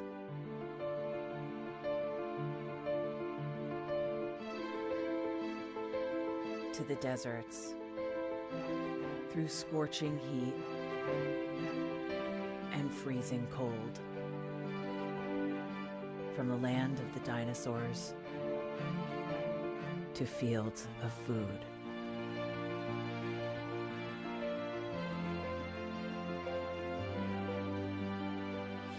I lend my hand to 7 states, 2 countries, 9 national parks, and 36 million people across an arid West.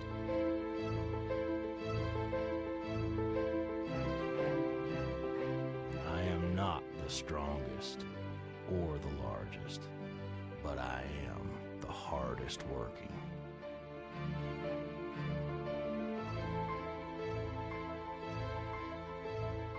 People love me.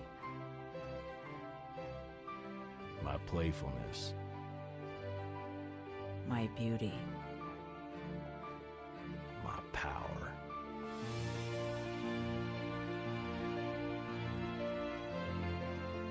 My life.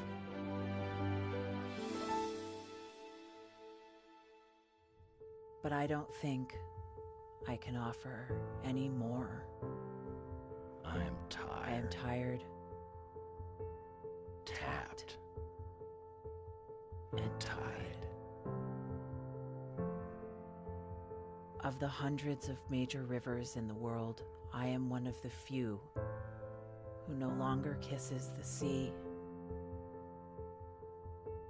Battles to harness my soul have been won and lost. Use me wisely, and I will sustain you. Use me like you have, and I will break. My name is Red. The Grand River Red. The American Nile. The Canyon Maker. I am the Colorado River. And I am the most endangered river in America.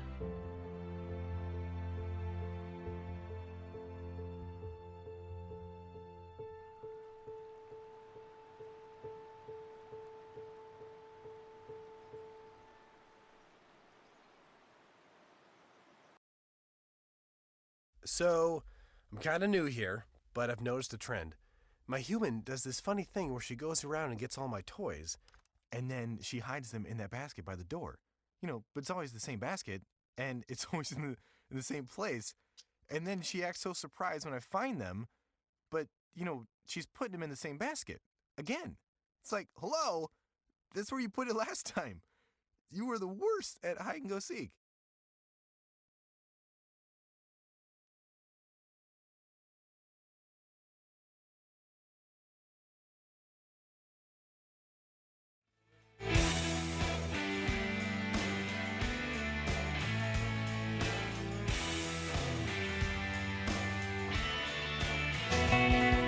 On your radio, on TV, and online. This is The Bill Press Show. Here we go, 33 minutes after the hour on this Monday, November 2nd, of The Bill Press Show, coming to you live all across this great land of ours on the radio, your local progressive talk radio station.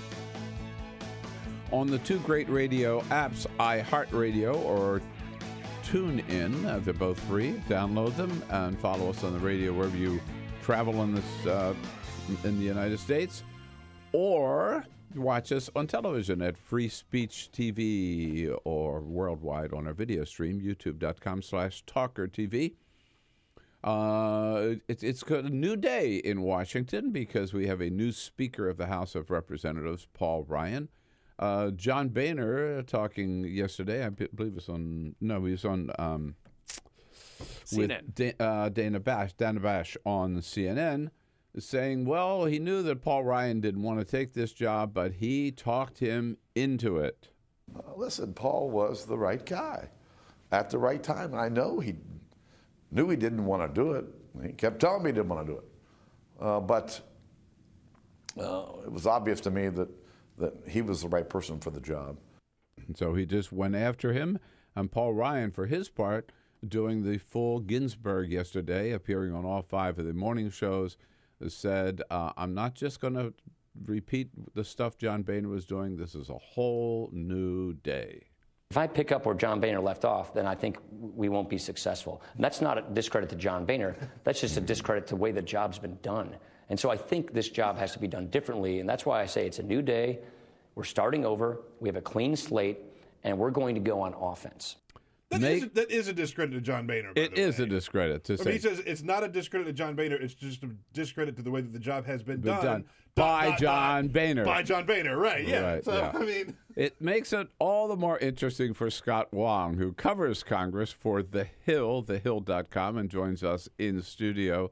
Scott, did Paul Ryan really not want the job, or was he just faking here, to kind of embarrass him into supporting him? I think it depends on who you ask in this town. I think when I was reporting out the story as he was back home in Janesville, Wisconsin that week deliberating, cuddling with his wife and his kids and probably some top advisors as well, half the city seemed to think that he really did want it, and this was just a ploy, to say, I don't want it. And then the other half really thought he was not going to take it at all. I don't believe it for a second. Yeah, I think it was a ploy, but except for this factor, it's no secret that he wants to run for president someday, right? I think that's probably which true. I think is very, very far-fetched, but ego always kind of clouds reality.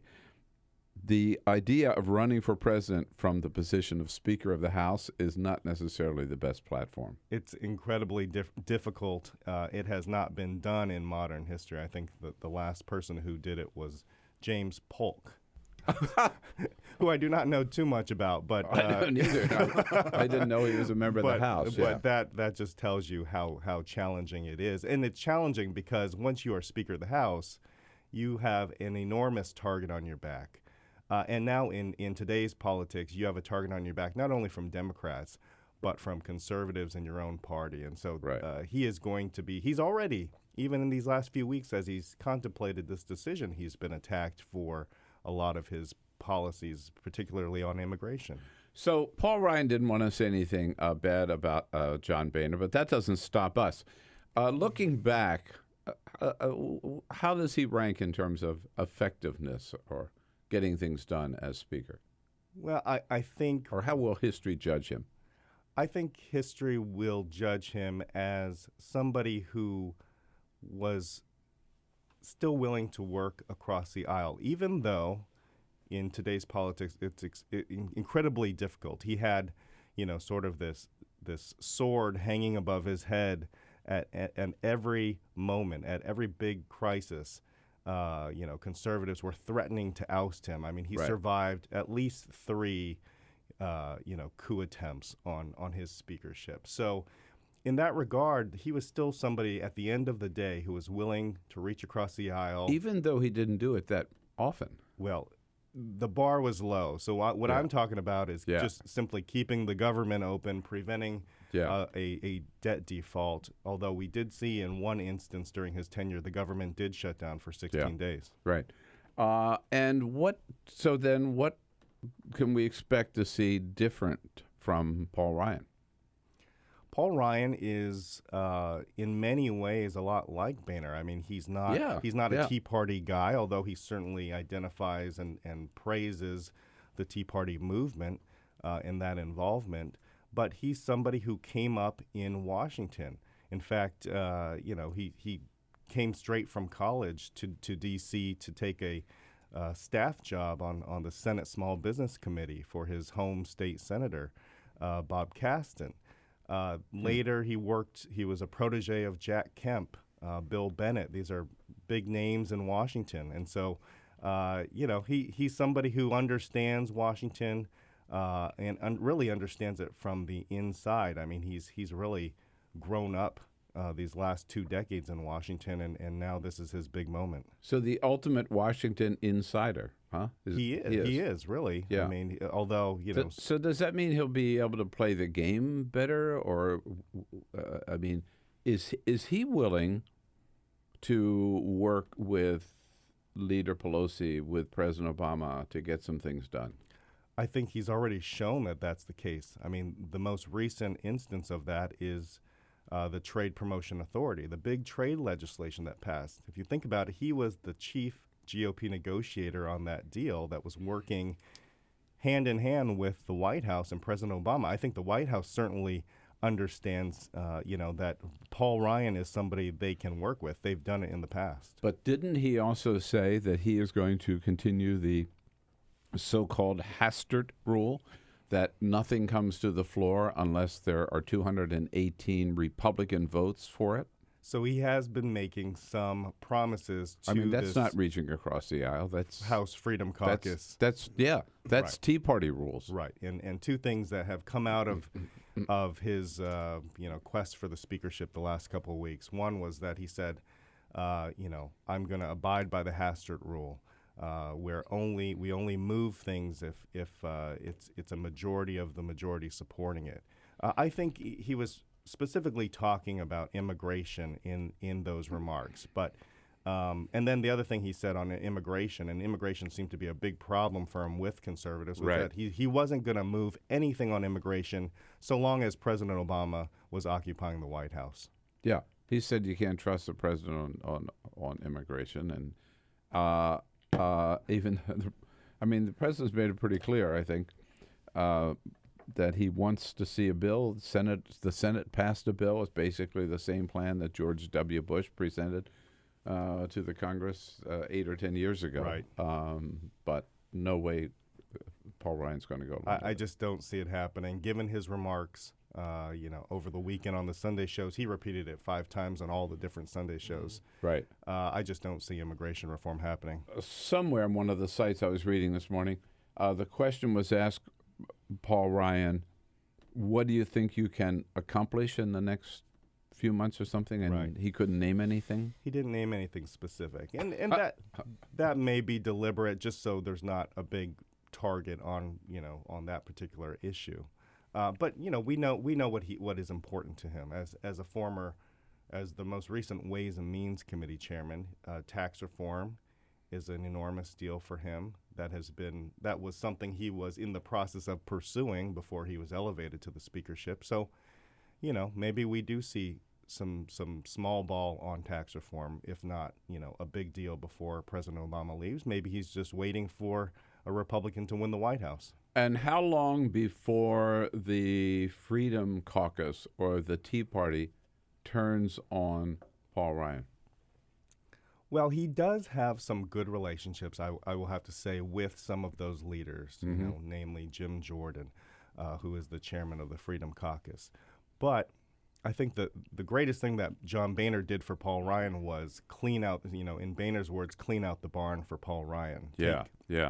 Take the any threat of an imminent shutdown off the table. Debt ceilings off the table. And so Paul Ryan has a little bit of breathing room, although not much. And Ryan has really pressed the Freedom Caucus to say, let's change this motion to vacate. Let's water down this procedural tactic that would allow members of Congress to oust a sitting speaker. That was essentially what they were threatening John Boehner with this past couple years, the motion to vacate. And the response from the Freedom Caucus has been, no, we are not changing it.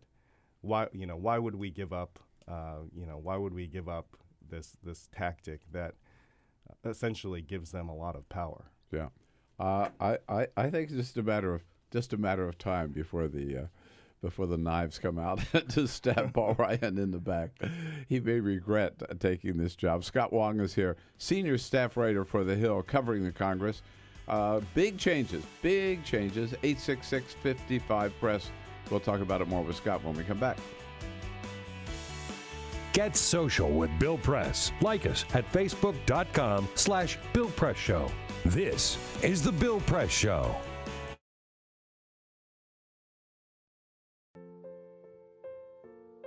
This is why you took a second job. While you taught yourself how to fix the plumbing. While you'll do whatever it takes to keep your home. And that is why we want to help. We are making home affordable, a free government resource that can make paying the mortgage easier. Call 888-995-HOPE today.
So, same time next week?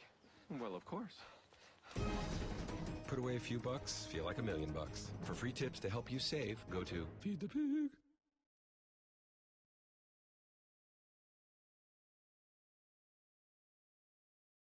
Right now at youtube.com/TawkrTV. That's TAWKR-TV. This is The Bill Press Show.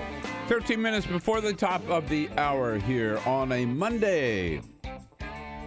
Monday, November the 2nd.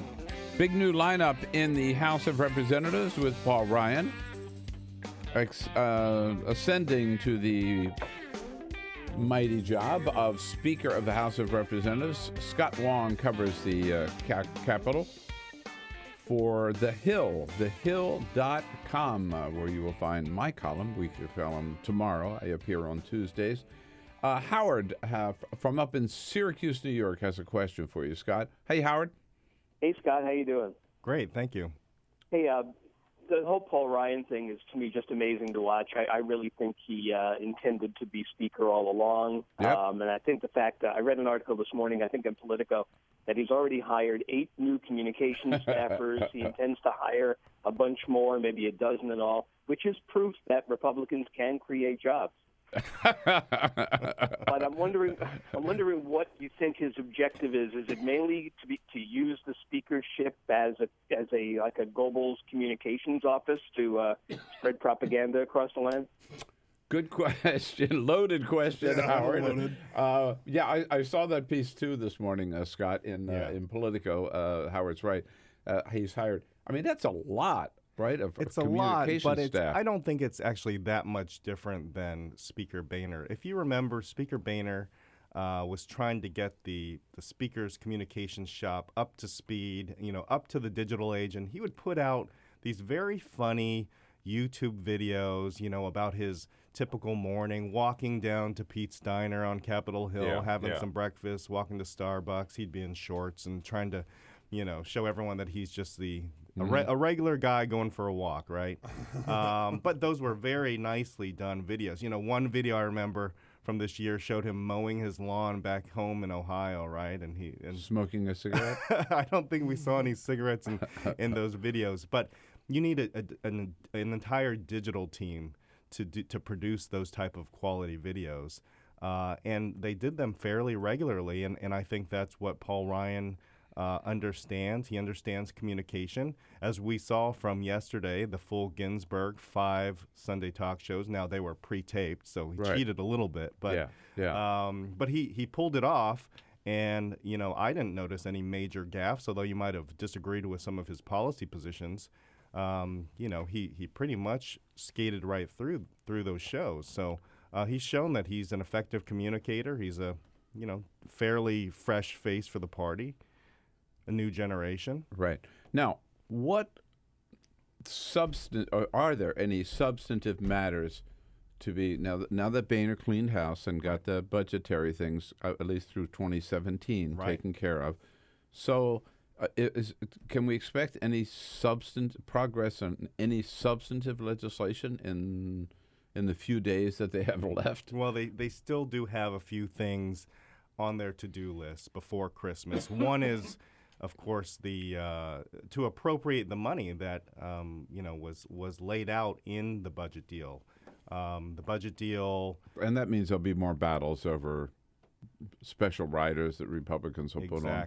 Exactly, and we've seen some of those fights on riders in the past year. I mean, one that comes to mind was a fight over the Confederate flag and whether you should be allowed to fly a Confederate flag in Civil War type cemeteries. So we could see that flare up again. Yeah, not to mention Planned Parenthood. Planned Parenthood is another one, of course. So they'll have the appropriations, and then where's the highway bill? Highway bill, we're coming up again on a deadline. There had been some talk, of whether highway would be included in this sort of grand package that Boehner and Obama negotiated. It was not. The other thing that was not included was the XM Bank, and so we'll see. The House did pass XM Bank, which surprised a lot of people because a majority of Republicans supported the XM Bank continuing, and now It's over in the Senate. So we'll be watching that closely as well. So XM, highway, and appropriations. All right. Now, I know members of Congress get, I think the basic salary is $175,000 a year. Isn't that correct? I think that's right. Does the Speaker get paid more? I think the Speaker gets somewhere in the low 200s. I want to say 225 jumps out at me for some reason. Okay. All right. So then why can't Paul Ryan rent an apartment? Why is he sleeping in his office? That was something that came up in almost every interview yesterday. Yeah. The host asking Paul Ryan, will you continue sleeping in your office, which is in the Longworth building just down the street here? And he said, you know what, it works for me. I work long hours. I get up in the morning. I work out in the house gym. Oh, give me a break. And I just roll out a cot and sleep for a few hours, and I wake up and do it again. And he said, my home is in Janesville, Wisconsin. I just happen to work here at the Capitol. God, I hate it. That is such BS, total BS. They should not be sleeping in their office. How many do now? I think quite a few. Do. I'd make a law against it if I were there. I mean, seriously, they would pass a law against it. Now, the reason he can't sleep in his much larger Speaker's office now is because it still reeks of cigarette smoke. In fact, that came up during the interview of John Boehner, notorious, smoker and loves his Camels. They're gonna have to fumigate that whole thing. Apparently it's a big problem, and so Paul Ryan, of course, is the opposite. He's a health nut. I'm been calling him the first P90X Speaker of the House because he loves those P90X workouts in the morning, and then you have Speaker Boehner, who is a well-known smoker and drinker. Yeah.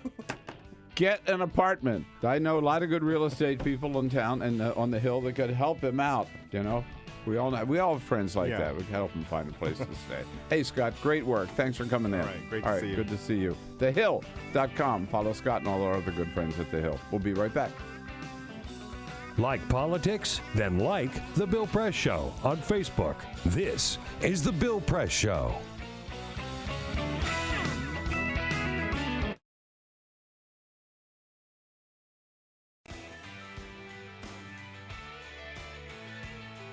Hey, rolling right along through the news of the day. We've got a big third hour coming up.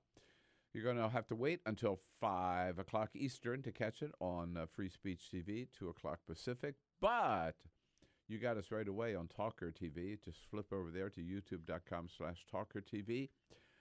And Annie Linskey from the Boston Globe will be here in studio with us, as well as Matt Laslo from Public Radio Reporter. To cover the news of the day, Annie just back from New Hampshire, where she was covering both Bernie Sanders and Hillary Clinton. A lot of fun. Hour number 3 coming up. Stay with us.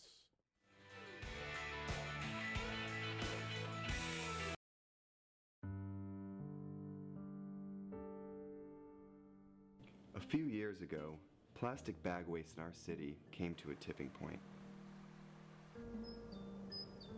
It was clear. We had a bag problem. My department was tasked to reduce plastic bag consumption. We needed to come up with ways to change human behavior. So we asked ourselves, should I get back? What do people really hate? Yep. Getting punched in the stomach. Preliminary studies showed that the consequences weren't severe enough to warrant behavioral change. Actually, can I get that double bagged? So we thought, what do people hate more than getting punched in the stomach? Kissing Helga. Hey, big boy. People didn't find her so offensive after all, so we had to get creative. How many bags? Okay, now, pour this ice water down your pants. We tried everything.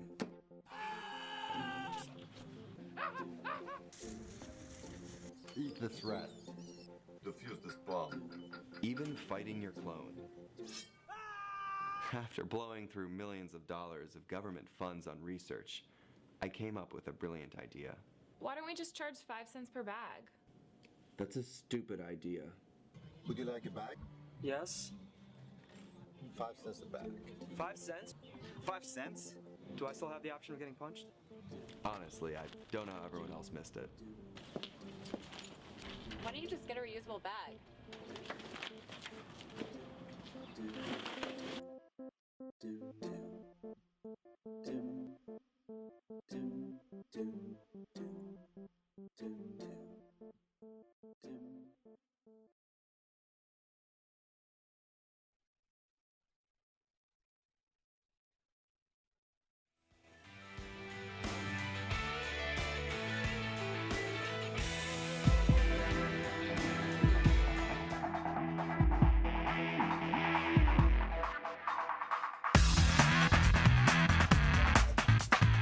This is the Bill Press Show.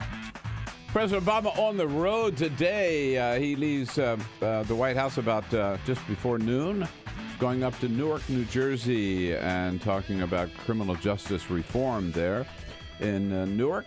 Then he goes into New York City for a fundraiser for the DCCC, and then a fundraiser, a follow-up fundraiser for the DNC. Back at the White House tonight about 11:15, late night. No briefing today because Josh Earnest will be gaggling with reporters on Air Force One. We're back with Annie Linskey. This is the Bill Press Show.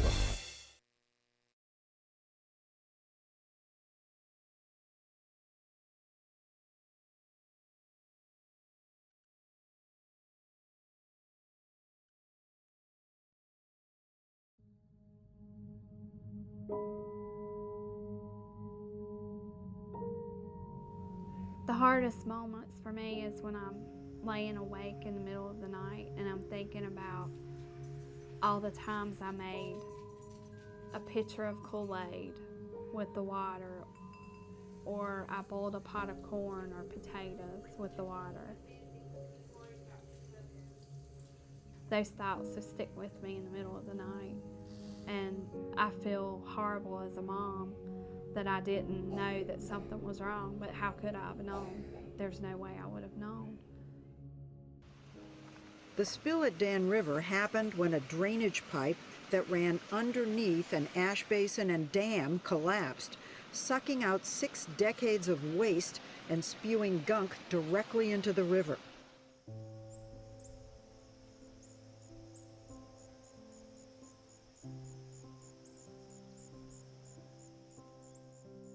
My husband and I just kind of looked at each other like, should we be concerned? We live right next to an ash pond, and this was coal ash spilling into the Dan River, and we learned at that point all of the toxins that were included in coal ash. A situation like Dan River, where there was a catastrophic disaster, gets people's attention, but the fact is that these coal ash pits have been leaking and poisoning people's groundwater and the state's surface waters for decades. Coal ash is the residue left behind after coal is burned in a coal-fired power plant. A large coal-fired power plant can burn 10 million tons of coal a year. When the organic matter in the coal is burned away, what's left behind are these trace minerals, things like arsenic, lead, mercury, selenium, and chromium. And these are highly concentrated. The coal ash can have concentrations of these contaminants that are 10 to 100 times greater than the level in the coals themselves. Coal ash pond number 1 is right behind my house, literally pretty much in my backyard.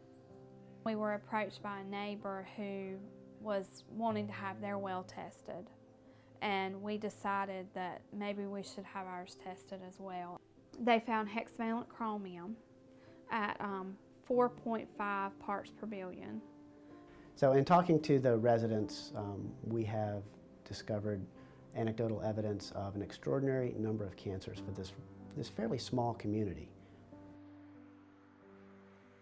Some of us in the community got together. We started kind of talking about all the cancer that we've seen in some of our family friends in this community. I think we had somewhere in the neighborhood of around 70 names. So we had some help from our river keepers putting a map together. And it was a little shocking to see it. You know, I still have a hard time looking at it. Technically, EPA has not regulated coal ash as a hazardous waste, but it is undeniable that coal ash contains many, many hazardous substances that are hazardous, in fact, to people and the environment. And the only reason they have not been regulated as such is because of intense lobbying efforts by the coal industry and its allies. A lot of these chemicals are simple elements, but when you find them at the levels that they exist in around coal ash ponds, then you're starting to talk about cancer, brain tumors, you're talking about birth defects, developmental problems, neurotoxicity.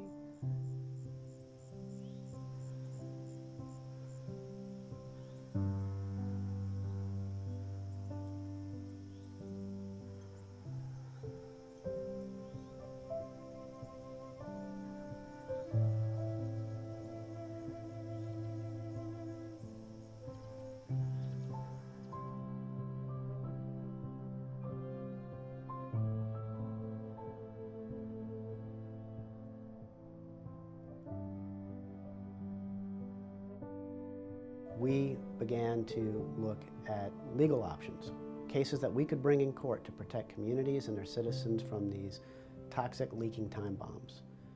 In 2002, North Carolina enacted a public financing mechanism for judicial elections. This kept private money out of judicial elections. The repeal of the public financing program in judicial elections in North Carolina creates a dangerous precedent for all, and it gives corporate polluters and other special interests the opportunity to elect the judges that they want. And this is important for us all.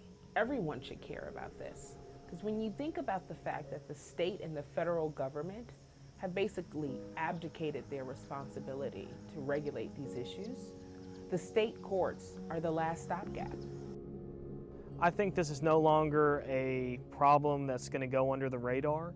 It has been exposed, and I am confident that we will ultimately, with the facts, win out and ensure that we have protected waterways. And so this is something that we all should care about. If we're worried about the water we drink and the air we breathe, we have to be concerned about money in judicial elections.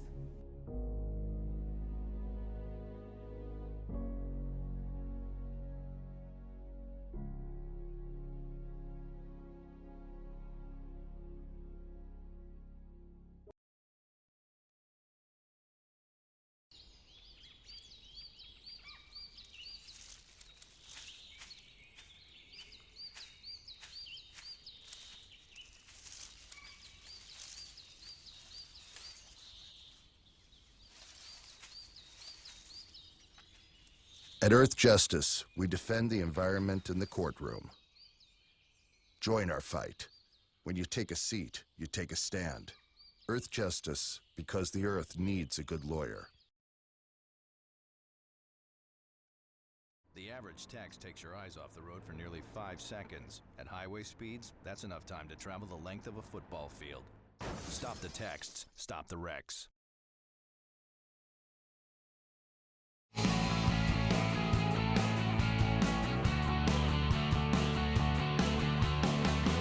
Broadcasting around the nation, on your radio, on your TV, and online. This is the Bill Press Show. And the world champions are the Kansas City Royals. They put it away last night, indeed, in style, winning that series 4-1. Hey, hello, everybody. What do you say? Monday, November 2nd. Great to see you today. And welcome to the Bill Press Show. We are here with you coast to coast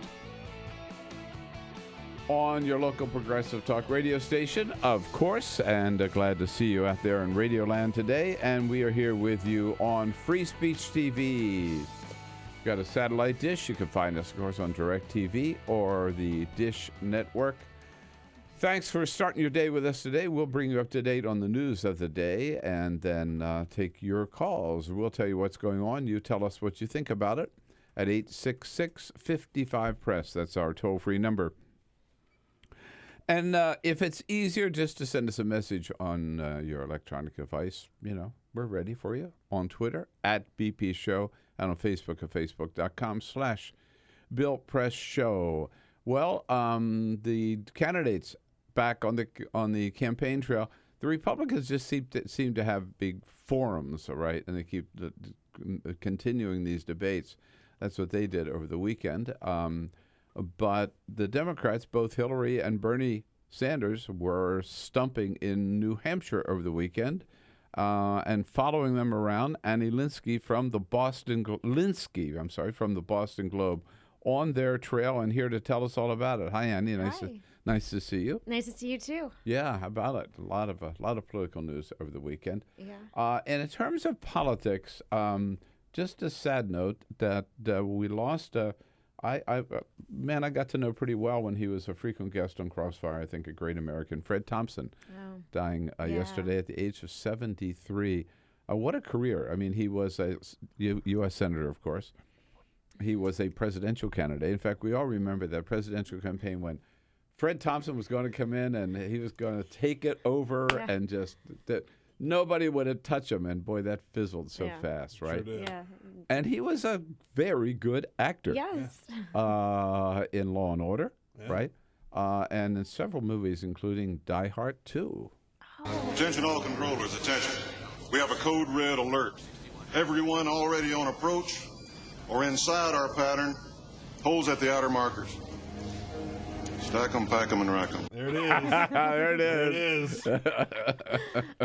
Voice of God on that guy, too. Oh, yeah. Yeah, very good. And then he ended his career doing all these TV commercials, not as maybe. And he squeezed not his finest hour. But a radio show in there as well. I mean, talk about a renaissance man. Yeah. Actor, politician, presidential candidate, radio show host.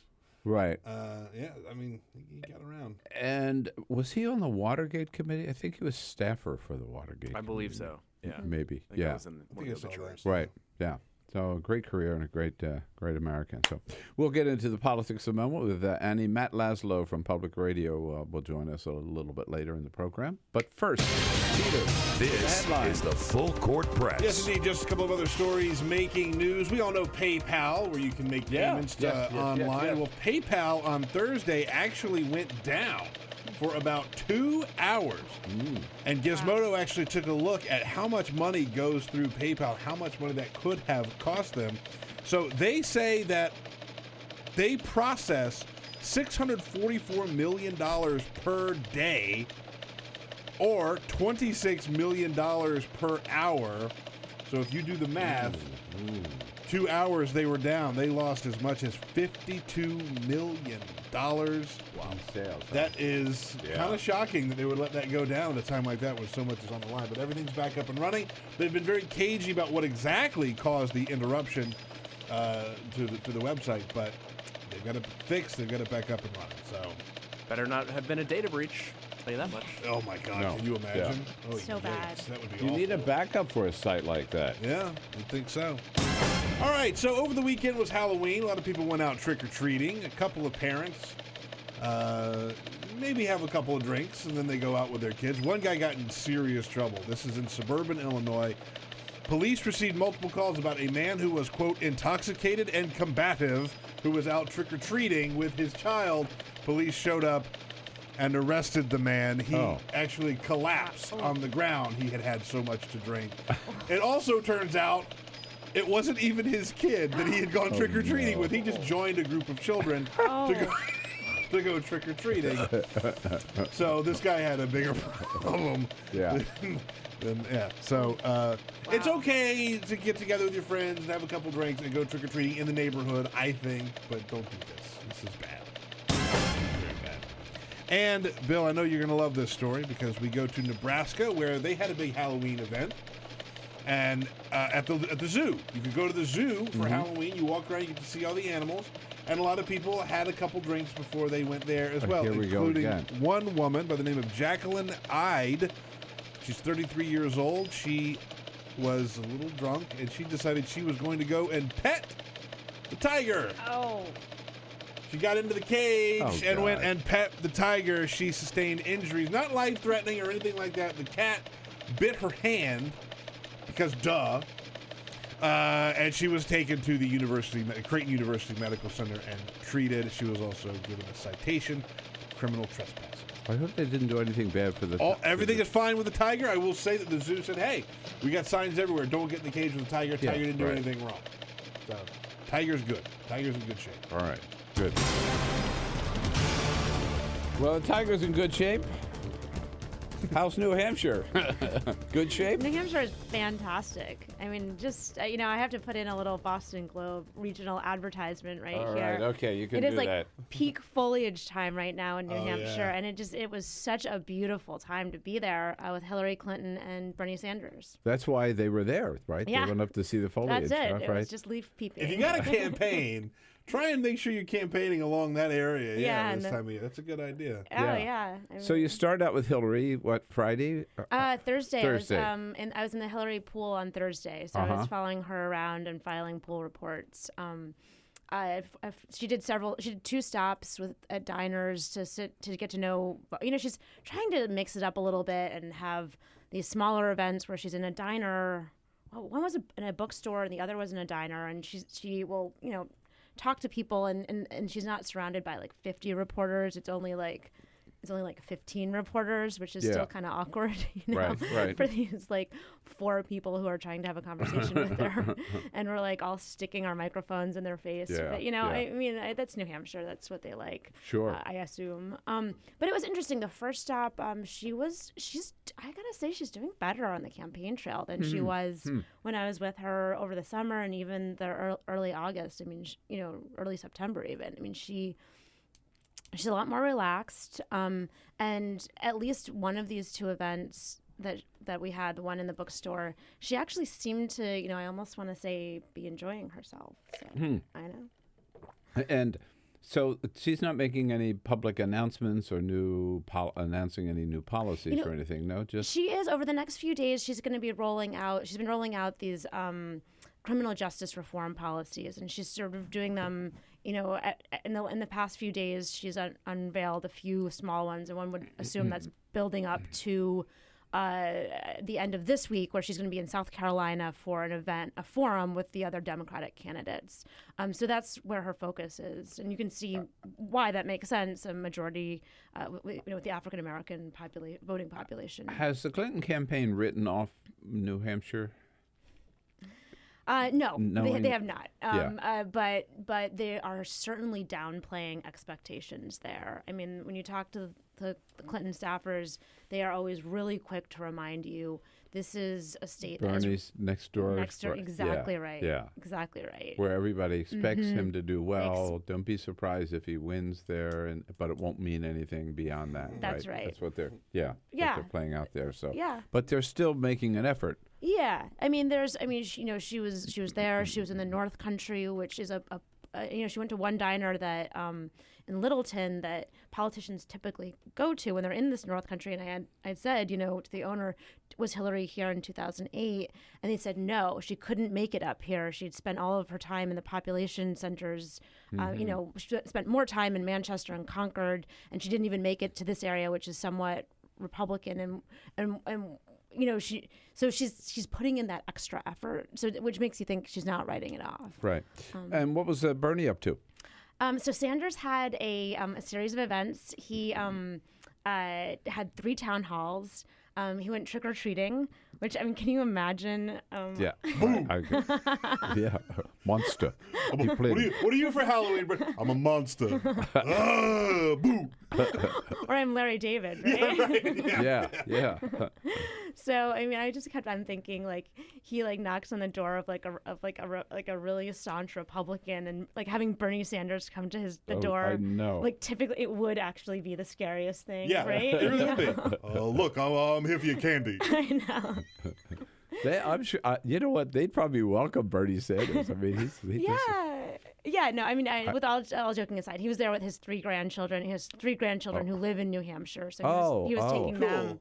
Oh, that's cool. And then he did a. I know Michael Briggs was with him, his communications director, right? Yeah. Bernie was making fun of him, dressed up to look like a communications director. Yeah.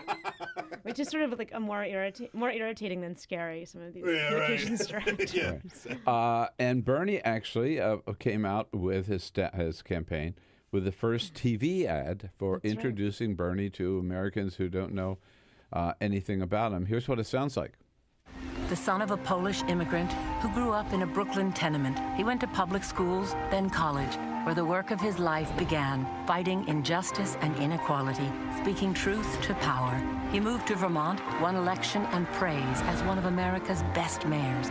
In Congress, he stood up for working families and for principle, opposing the Iraq War, supporting veterans. Now he's taking on Wall Street and a corrupt political system, funded by over 1 million contributions, tackling climate change to create clean energy jobs, fighting for living wages, equal pay, and tuition-free public colleges. People are sick and tired of establishment politics, and they want real change. Bernie Sanders, husband, father, grandfather, an honest leader, building a movement with you to give us a future to believe in. I'm Bernie Sanders, and I approve this message.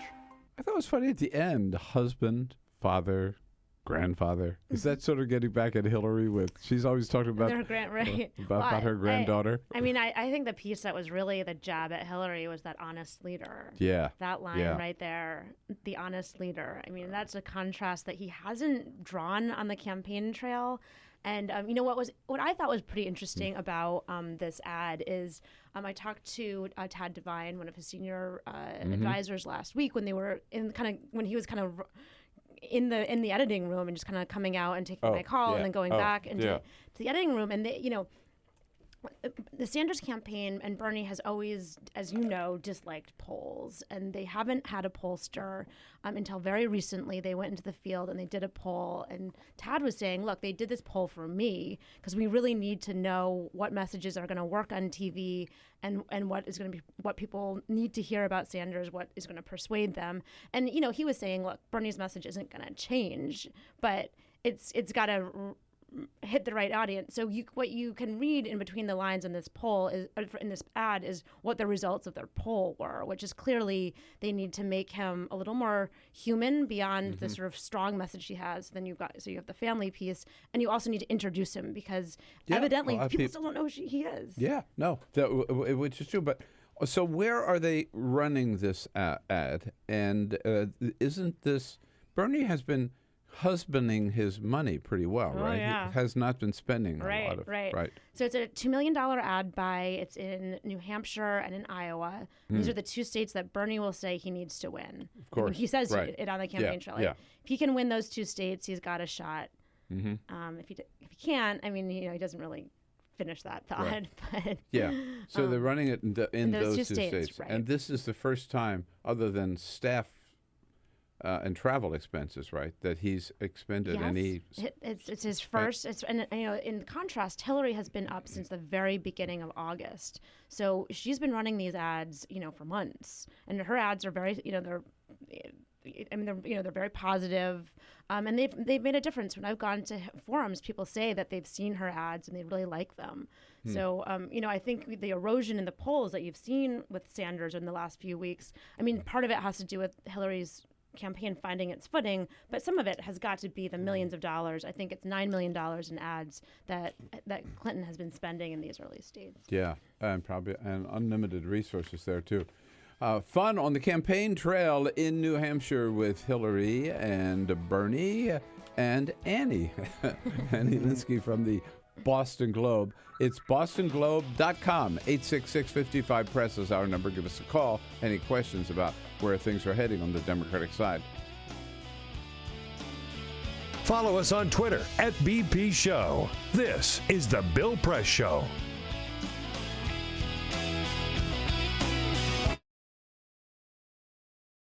This is my computer. This is your computer. Let's go on the internet. Let's go. Click it. Yes. Okay.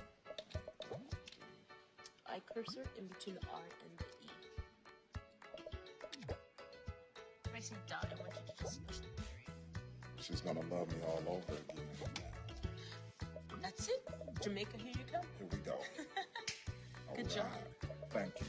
Thank you. And I did it by myself. Feel smarter. So, I'm kind of new here, but I've noticed a trend.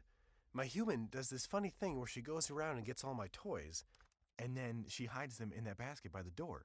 But it's always the same basket, and it's always in the same place. And then she acts so surprised when I find them, but, she's putting them in the same basket. Again. It's like, hello? That's where you put it last time. You were the worst at hide and go seek.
So, same time next week?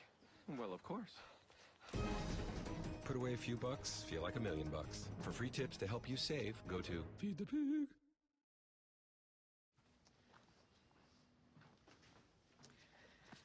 All right. I know this isn't any fun to talk about, but we should.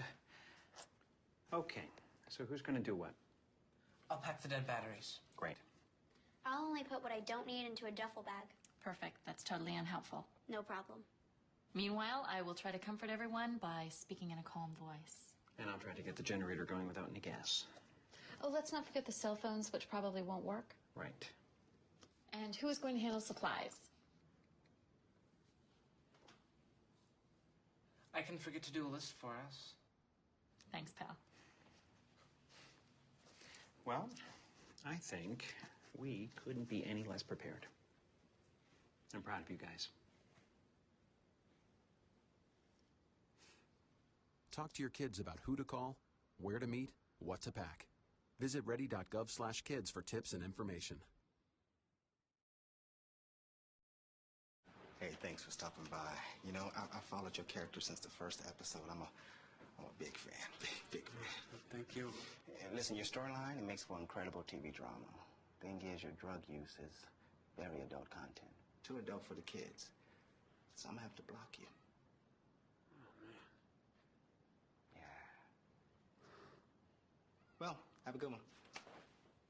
You're a nice lady.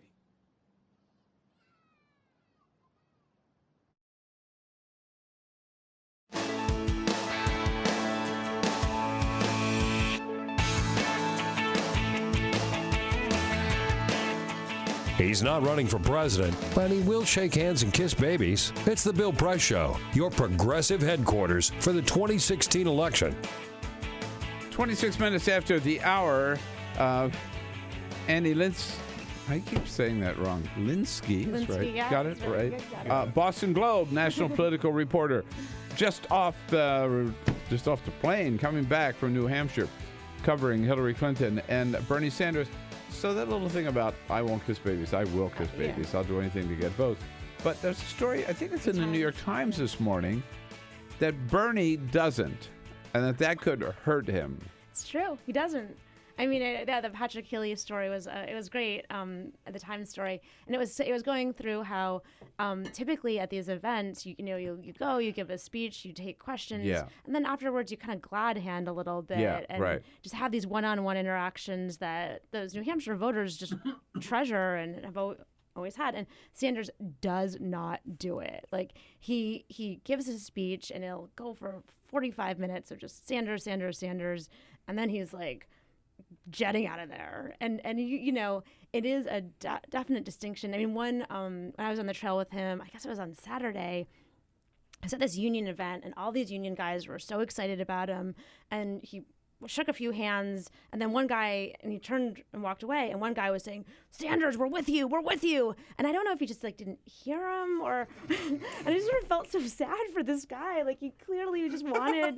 But the thing is, like, with his supporters, you know, it was just like, oh, okay, good. It's like, okay, just yeah, exactly. Yeah. Like, you do a good Sanders. Okay, good. Yeah, it's like, you know, but he didn't even, you know, it's the people that need to be persuaded that he needs to like hug a little bit, you know, and you can tell that's not his like. He doesn't want to do it.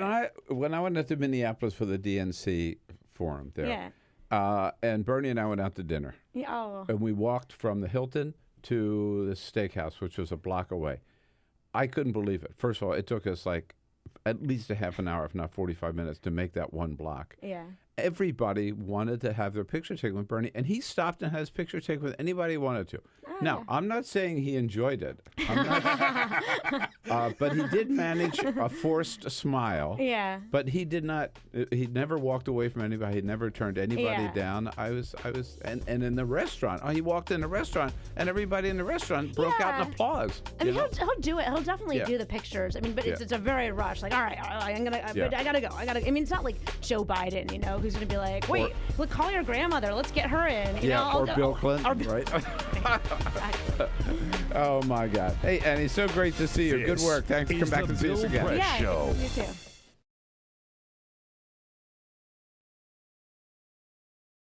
The average text takes your eyes off the road for nearly 5 seconds. At highway speeds, that's enough time to travel the length of a football field. Stop the texts. Stop the wrecks. Before now, it's been difficult for criminals like us to know which states have loose gun laws. How would a criminal like me know which states permit me to carry loaded guns in their amusement parks, golf courses, or beaches? I have some violent friends. We all wear leather jackets and scream at women. And we want to find out which states we can buy and sell guns easily. CrimAdvisor.com. That's the site to find out where it's easiest for felons and fugitives to buy, carry, and even traffic guns. That's why I love Arizona, where I can go see the beautiful Grand Canyon and carry a loaded gun without even having to get a background check. You would fail that background check. I'm sure of it. Now, what about a road trip? What states can I go to fill my trunk with guns and take it back home for my even more dangerous friends? CrimAdvisor has a list for that. That's so unreasonable. Our traffickers' top 10. Nevada. What happens in Vegas may have to stay in Vegas, but your guns don't. Bring them over to California and sell them. The market up there is hungry for guns. I understand that CrimAdvisor.com will tell me which states really cater to us criminals and creeps, but what about the states where we're not so welcome? The ones that don't get us? I don't even like saying the name of these states, but California, Connecticut, Maryland, and New York all have laws to keep guns out of the hands of people like us. I want to shoot California so bad. Boo, California. Boo, go home. Wow. CrimAdvisor.com has all this information? Sure does. CrimAdvisor.com. Plan your perfect getaway. Oh, like TripAdvisor.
So, same time next week?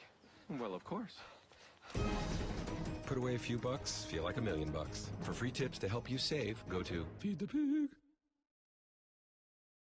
What the frack? What the frack? What the frack? What the frack? President Obama, are you fracking kidding me? Reopen the EPA studies. In Texas, Wyoming, and Pennsylvania. Fracking pollutes our oceans. Fracking poisons our water. Fracking makes climate change worse. Fracking relies on toxic chemicals that cause cancer. Ban fracking now. Ban fracking now. Go on. Ban it.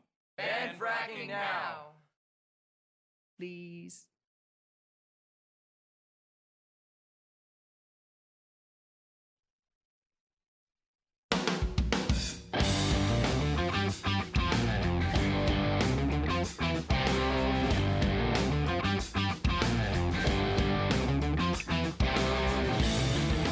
Seen on Free Speech TV and online on TawkrTV. This is the Bill Press Show.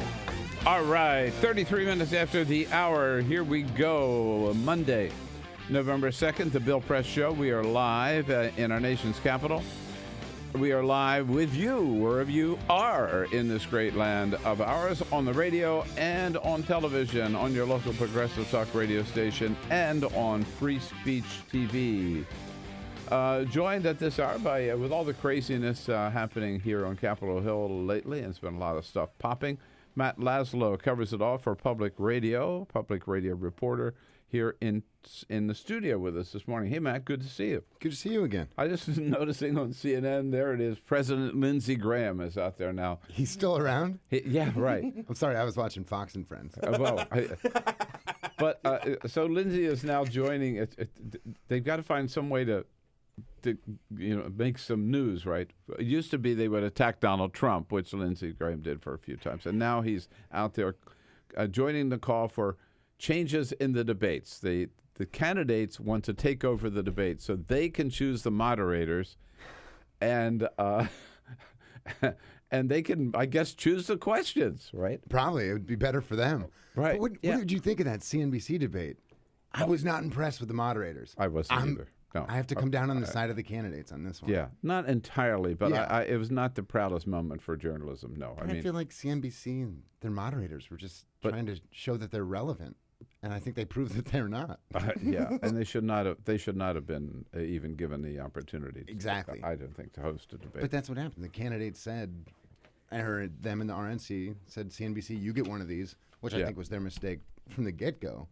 I find myself, I keep saying, some of the questions that they asked were okay, but that's kind of not the point, right? Like if that's the biggest takeaway, and I'm not even trying to defend their job, the job that they did, but like it should really be better than some of the questions they asked were okay. Okay.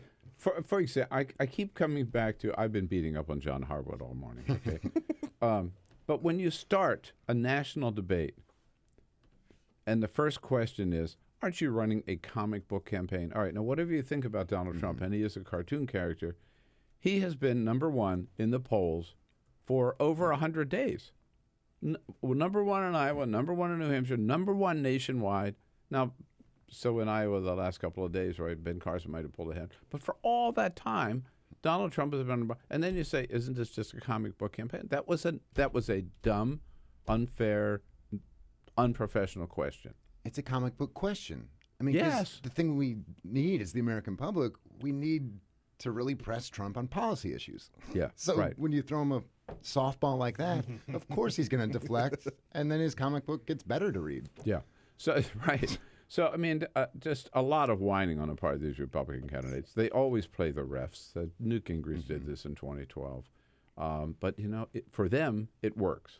I know, so now Lindsey Graham is jumping on because Ben Carson was getting a little news, and now he says, "Oh, this is a way I can make some headlines." But now you know how the Republicans always say, "Oh, the liberal media."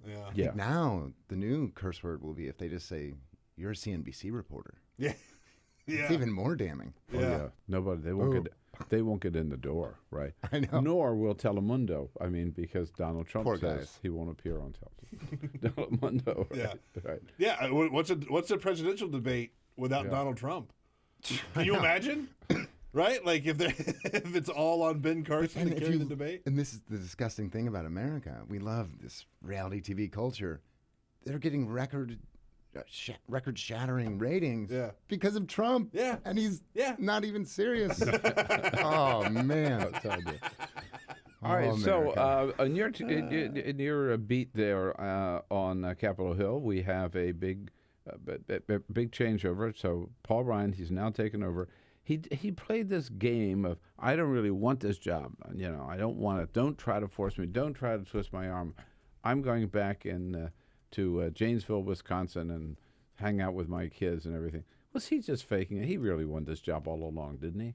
I don't know. Does anyone want that job? You have to herd cats. I don't know. If I was Paul Ryan, I wouldn't. It does. Do you think he made a mistake in taking it?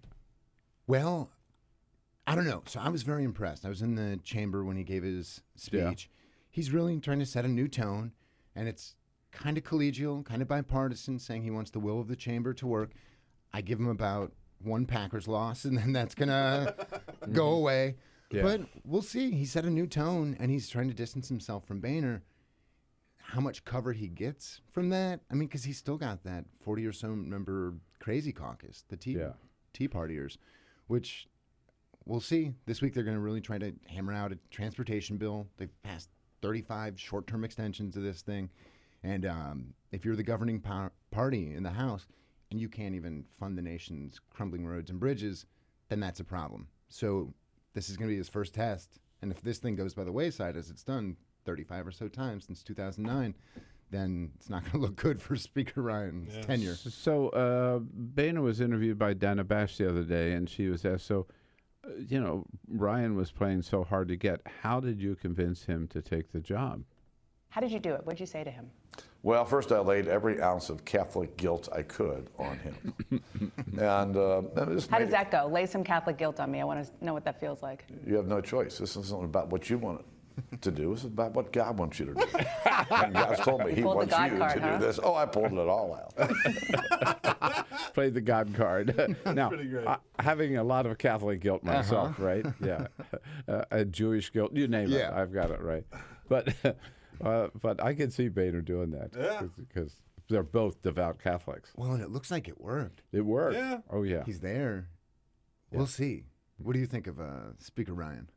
I don't know yet. I don't know him that well, but this idea that where Ryan said, now, I'm just not going to pick up where John Boehner left off. This is going to be a whole new day, a whole new start. But I'm not being critical of John Boehner. Yes, he is. Oh, yeah. Yeah. It was interesting because he did it. He didn't totally throw him under the bus as he was driving over him with a massive bus. Yeah. It was. I was impressed with his wordsmithing. He did dance around it pretty well, but the question I have is, how soon is it going to be? How long will it be before the Tea Party goes after Paul Ryan? Well, this is the beautiful thing. Boehner set him up perfectly. They funded the government through the presidential election.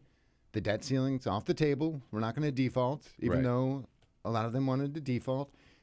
That's been Boehner's biggest headaches. So now without that, I mean, I see the House do nothing, continue to do nothing. But actually, in all seriousness, what I think is going to happen, and as we saw with Gingrich, I think the House is going to be very active. And actually, they've been very active. They've passed a lot of bills, bills that have no chance of being signed. So I think what Ryan's going to do is really laser beam his focus on the Senate and say we need to change the filibuster, blah, blah, blah, which isn't going to be great for unifying the Republican Party ahead of 2016, but it's going to be great at getting these House people reelected, which is kind of his job as Speaker. So I think what the party needs to do is really tamp down on some of these guys, but there's been no willingness by the moderates or by the RNC to say, hey. All right, but just look at the math. They've got 40 members of this Tea Party caucus. As long as Paul Ryan sticks to the Hastert rule, meaning, right, I think all of our listeners and viewers understand it by now that you need 218 votes to pass. Is that something. The rule about touching little boys? Oh, that's the Hastert rule. Oh, sorry, that's a different rule. That's the My old bad. Hastert rule. Right? Sorry. Yeah, that's the problem with live guests. You never know. You never know when they're going to derail the conversation. You know what I mean? That's good. good, though. That's good. I'm surprised you guys ever invite me back. Yeah. All right. Back to today's Hastert rule. So if he won't bring anything to the floor unless he's got enough Republicans to get it passed, that means nothing on immigration reform, nothing on minimum wage. Yeah, it's just going to be same old, letting the Tea Party, the tail wag the dog. And so I did some reporting on this for the Daily Beast.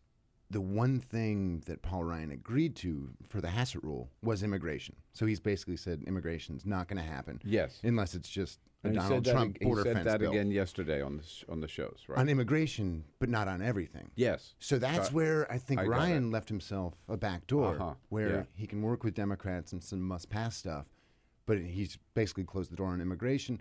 But let's face it, immigration's going nowhere because Rubio signed off on this, and now Rubio's distanced himself from his own proposal in the Senate. Yeah, right. And they got more Republicans in the chamber since they passed that, so that was dead anyway. But it's a great political issue for Democrats. Right. Now, the other issue that President Lindsey Graham is an expert on is beer. So he would be very interested in the story that you have written this morning for the Daily Beast about the big beer monopoly. And I'm interested, too. We'll find out more about it here from Matt Laslo when we come back. At 866-55-PRESS, you got a question or a comment? Weigh in. Now's your chance. We'll be right back.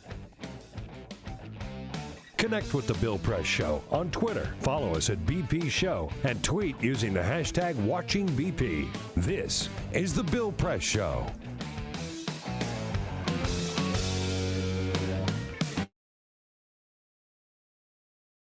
It is possible to read the history of this country as one long struggle to extend the liberties established in our Constitution to everyone in America. In other words, who, according to our laws and culture, gets to be considered a person? The law creates legal personhood, and movements create law and change culture. So, how have the courts passed laws to shape our culture?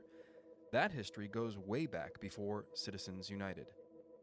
1819, Dartmouth College versus Woodward, Supreme Court case, turned a corporate charter from a government-granted charter to a contract.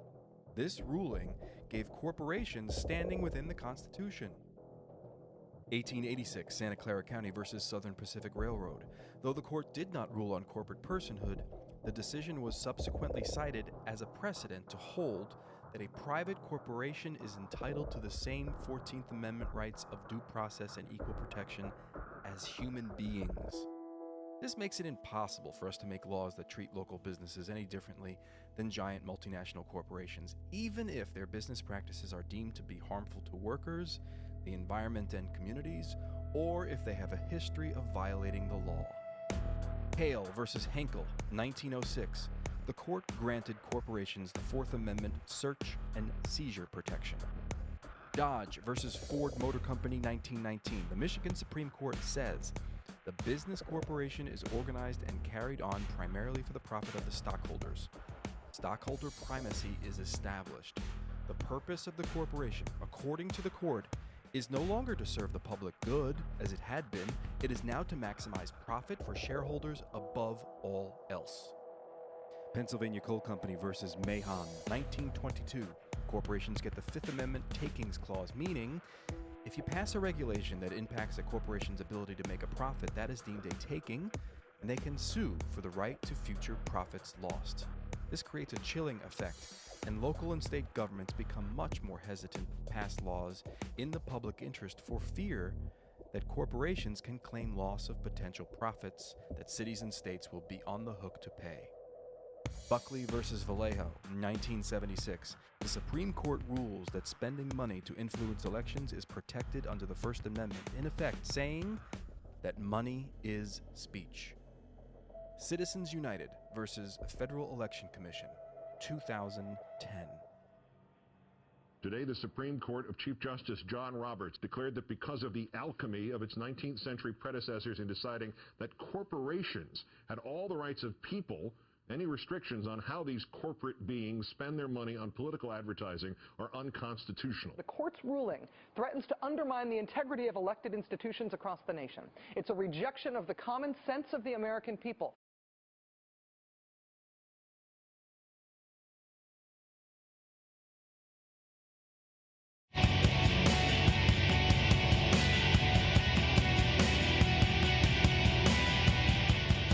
the most valuable morning radio show, according to The Nation magazine. This is The Bill Press Show.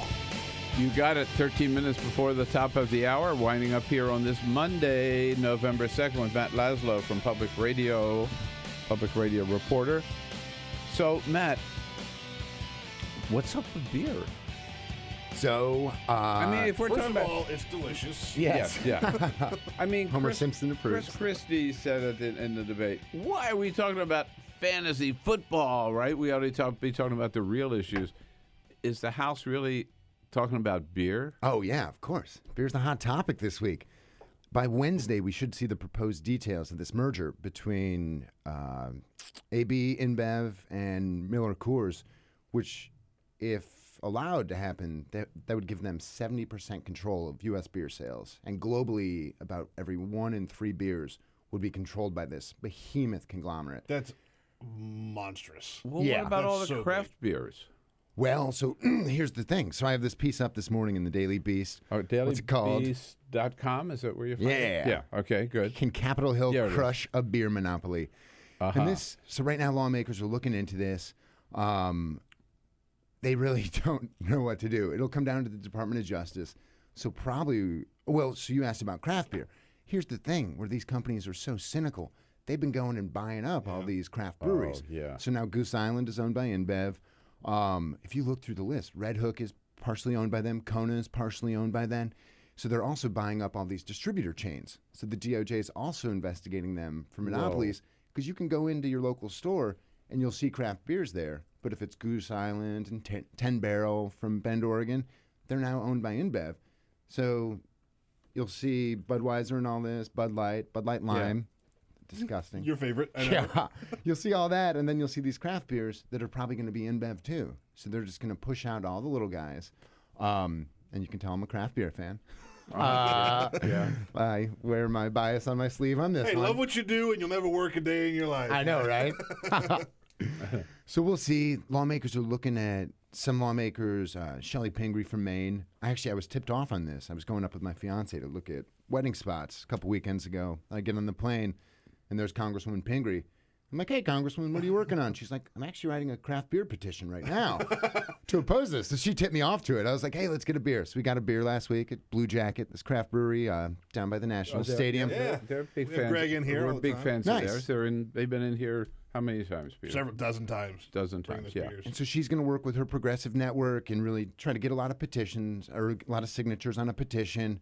The Craft Beer Caucus is looking into it. They're going to write a letter. But the most interesting thing is over in the Senate, Mike Lee, a Mormon from Utah, who in the piece I say hates monopolies more than he hates beer.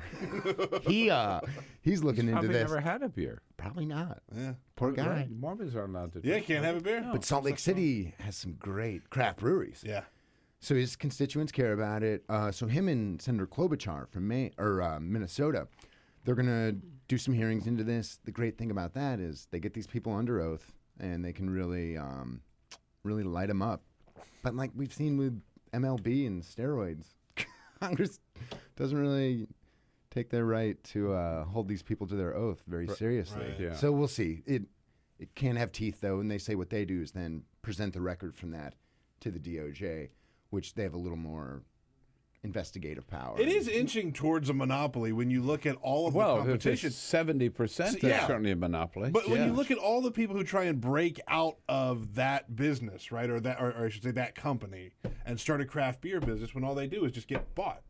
And it's tough to say no when you're a small craft beer business and they throw that much money at you. So, and in their defense, the cool thing that InBev has done with a lot of these companies, they come in, like say when they buy out Goose Island, they give the family millions and millions of dollars, but then they keep the family on. They keep the brewers on. Right. So then they draw a salary, and it's still got the local feel, but it's an international conglomerate. And they just keep getting bigger. And now that they're trying to muscle in and buy up most of the distributors in some states, they're really, I don't know, DOJ thinks they're crossing the line, and I would have to say I agree. The cynical thing that they're going to do, so the reason they want to do this is globally. They want to get in on the African beer market, which is the next emerging beer market. So they'll probably sell off, when the details come out Wednesday, they'll probably propose selling off enough of the U.S. their U.S. shares so that the DOJ approves this deal, and then they just want to be a global behemoth. Wow. And it looks like UK regulators are going to allow it. China regulators might not, so they're going to do some fancy footwork. And How does this impact the price of craft beer, particularly? Well, if they have 70% of the market share, they'll probably jack it up. Sure. Right. Yeah, that's what I would expect. Yeah. Which is why I don't have 70% of any market share. But, I mean, this would really impact communities. Asheville, North Carolina, we've been down there many times. I think they're now the beer capital of the world. Craft beer, for craft beer, yeah. For craft beer. They would claim that. My West Coast friends up in Washington and Oregon might beg to differ. Well, but I think they great. took it away from, it used to be, was it Seattle or Portland? I think Portland. It might have been Portland. I think they took it away from Portland to Asheville. Huh. Last time we were in Asheville, they were bragging about it. And Brian Hall wouldn't tell no lie. Bend, Oregon. You mentioned Bend, Oregon. You know, one of our sons lives in Bend, Oregon. Nice. Big, huge craft beer town. Yeah. No, and it's spread now everywhere. Even here in little old D.C. with a population of less than 1 million, we've got about 6 or 7 or so. Good brewers here. Yeah. Yeah, they're really good beer here. We've had a couple of them in studio and had a couple beers on air. I know. I should have brought beers. Next time. All right. Well, you know who's going to figure. President Lindsey Graham's going to take care of this. I know. Fear not. He's the beer guy because his dad had a bar. Yeah. Right. We're going to do some drinking in my administration.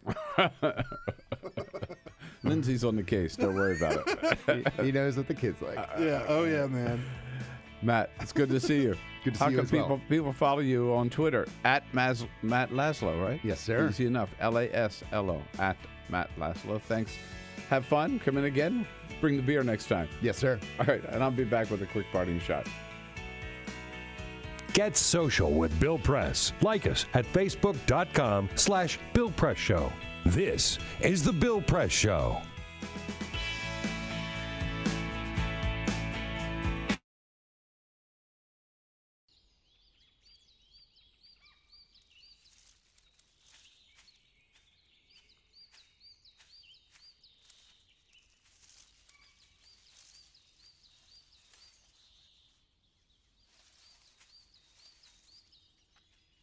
At Earth Justice, we defend the environment in the courtroom.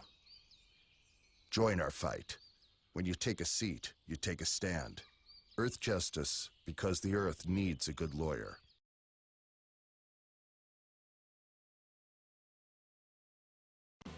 Broadcasting around the nation, on your radio, on your TV, and online.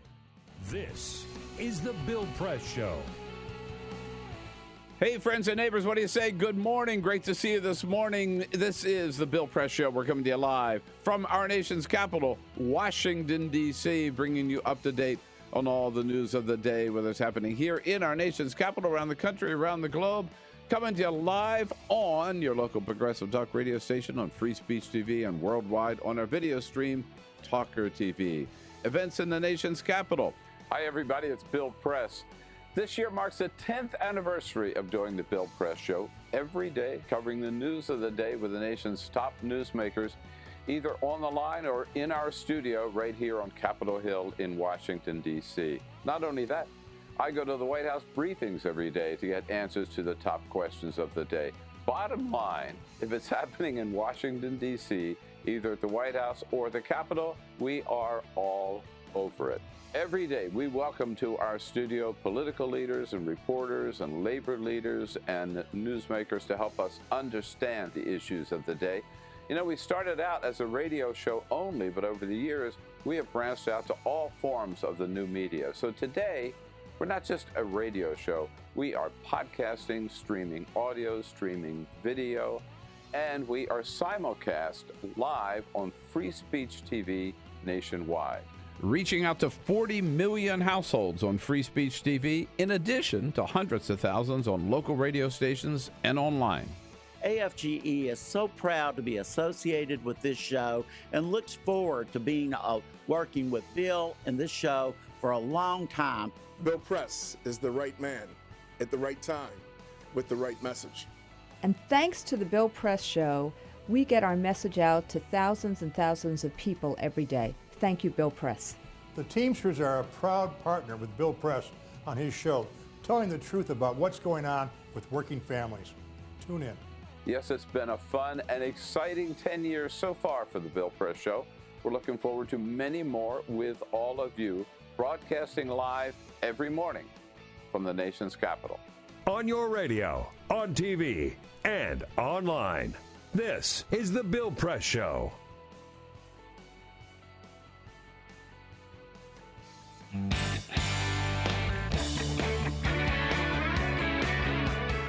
The Parting Shot with Bill Press.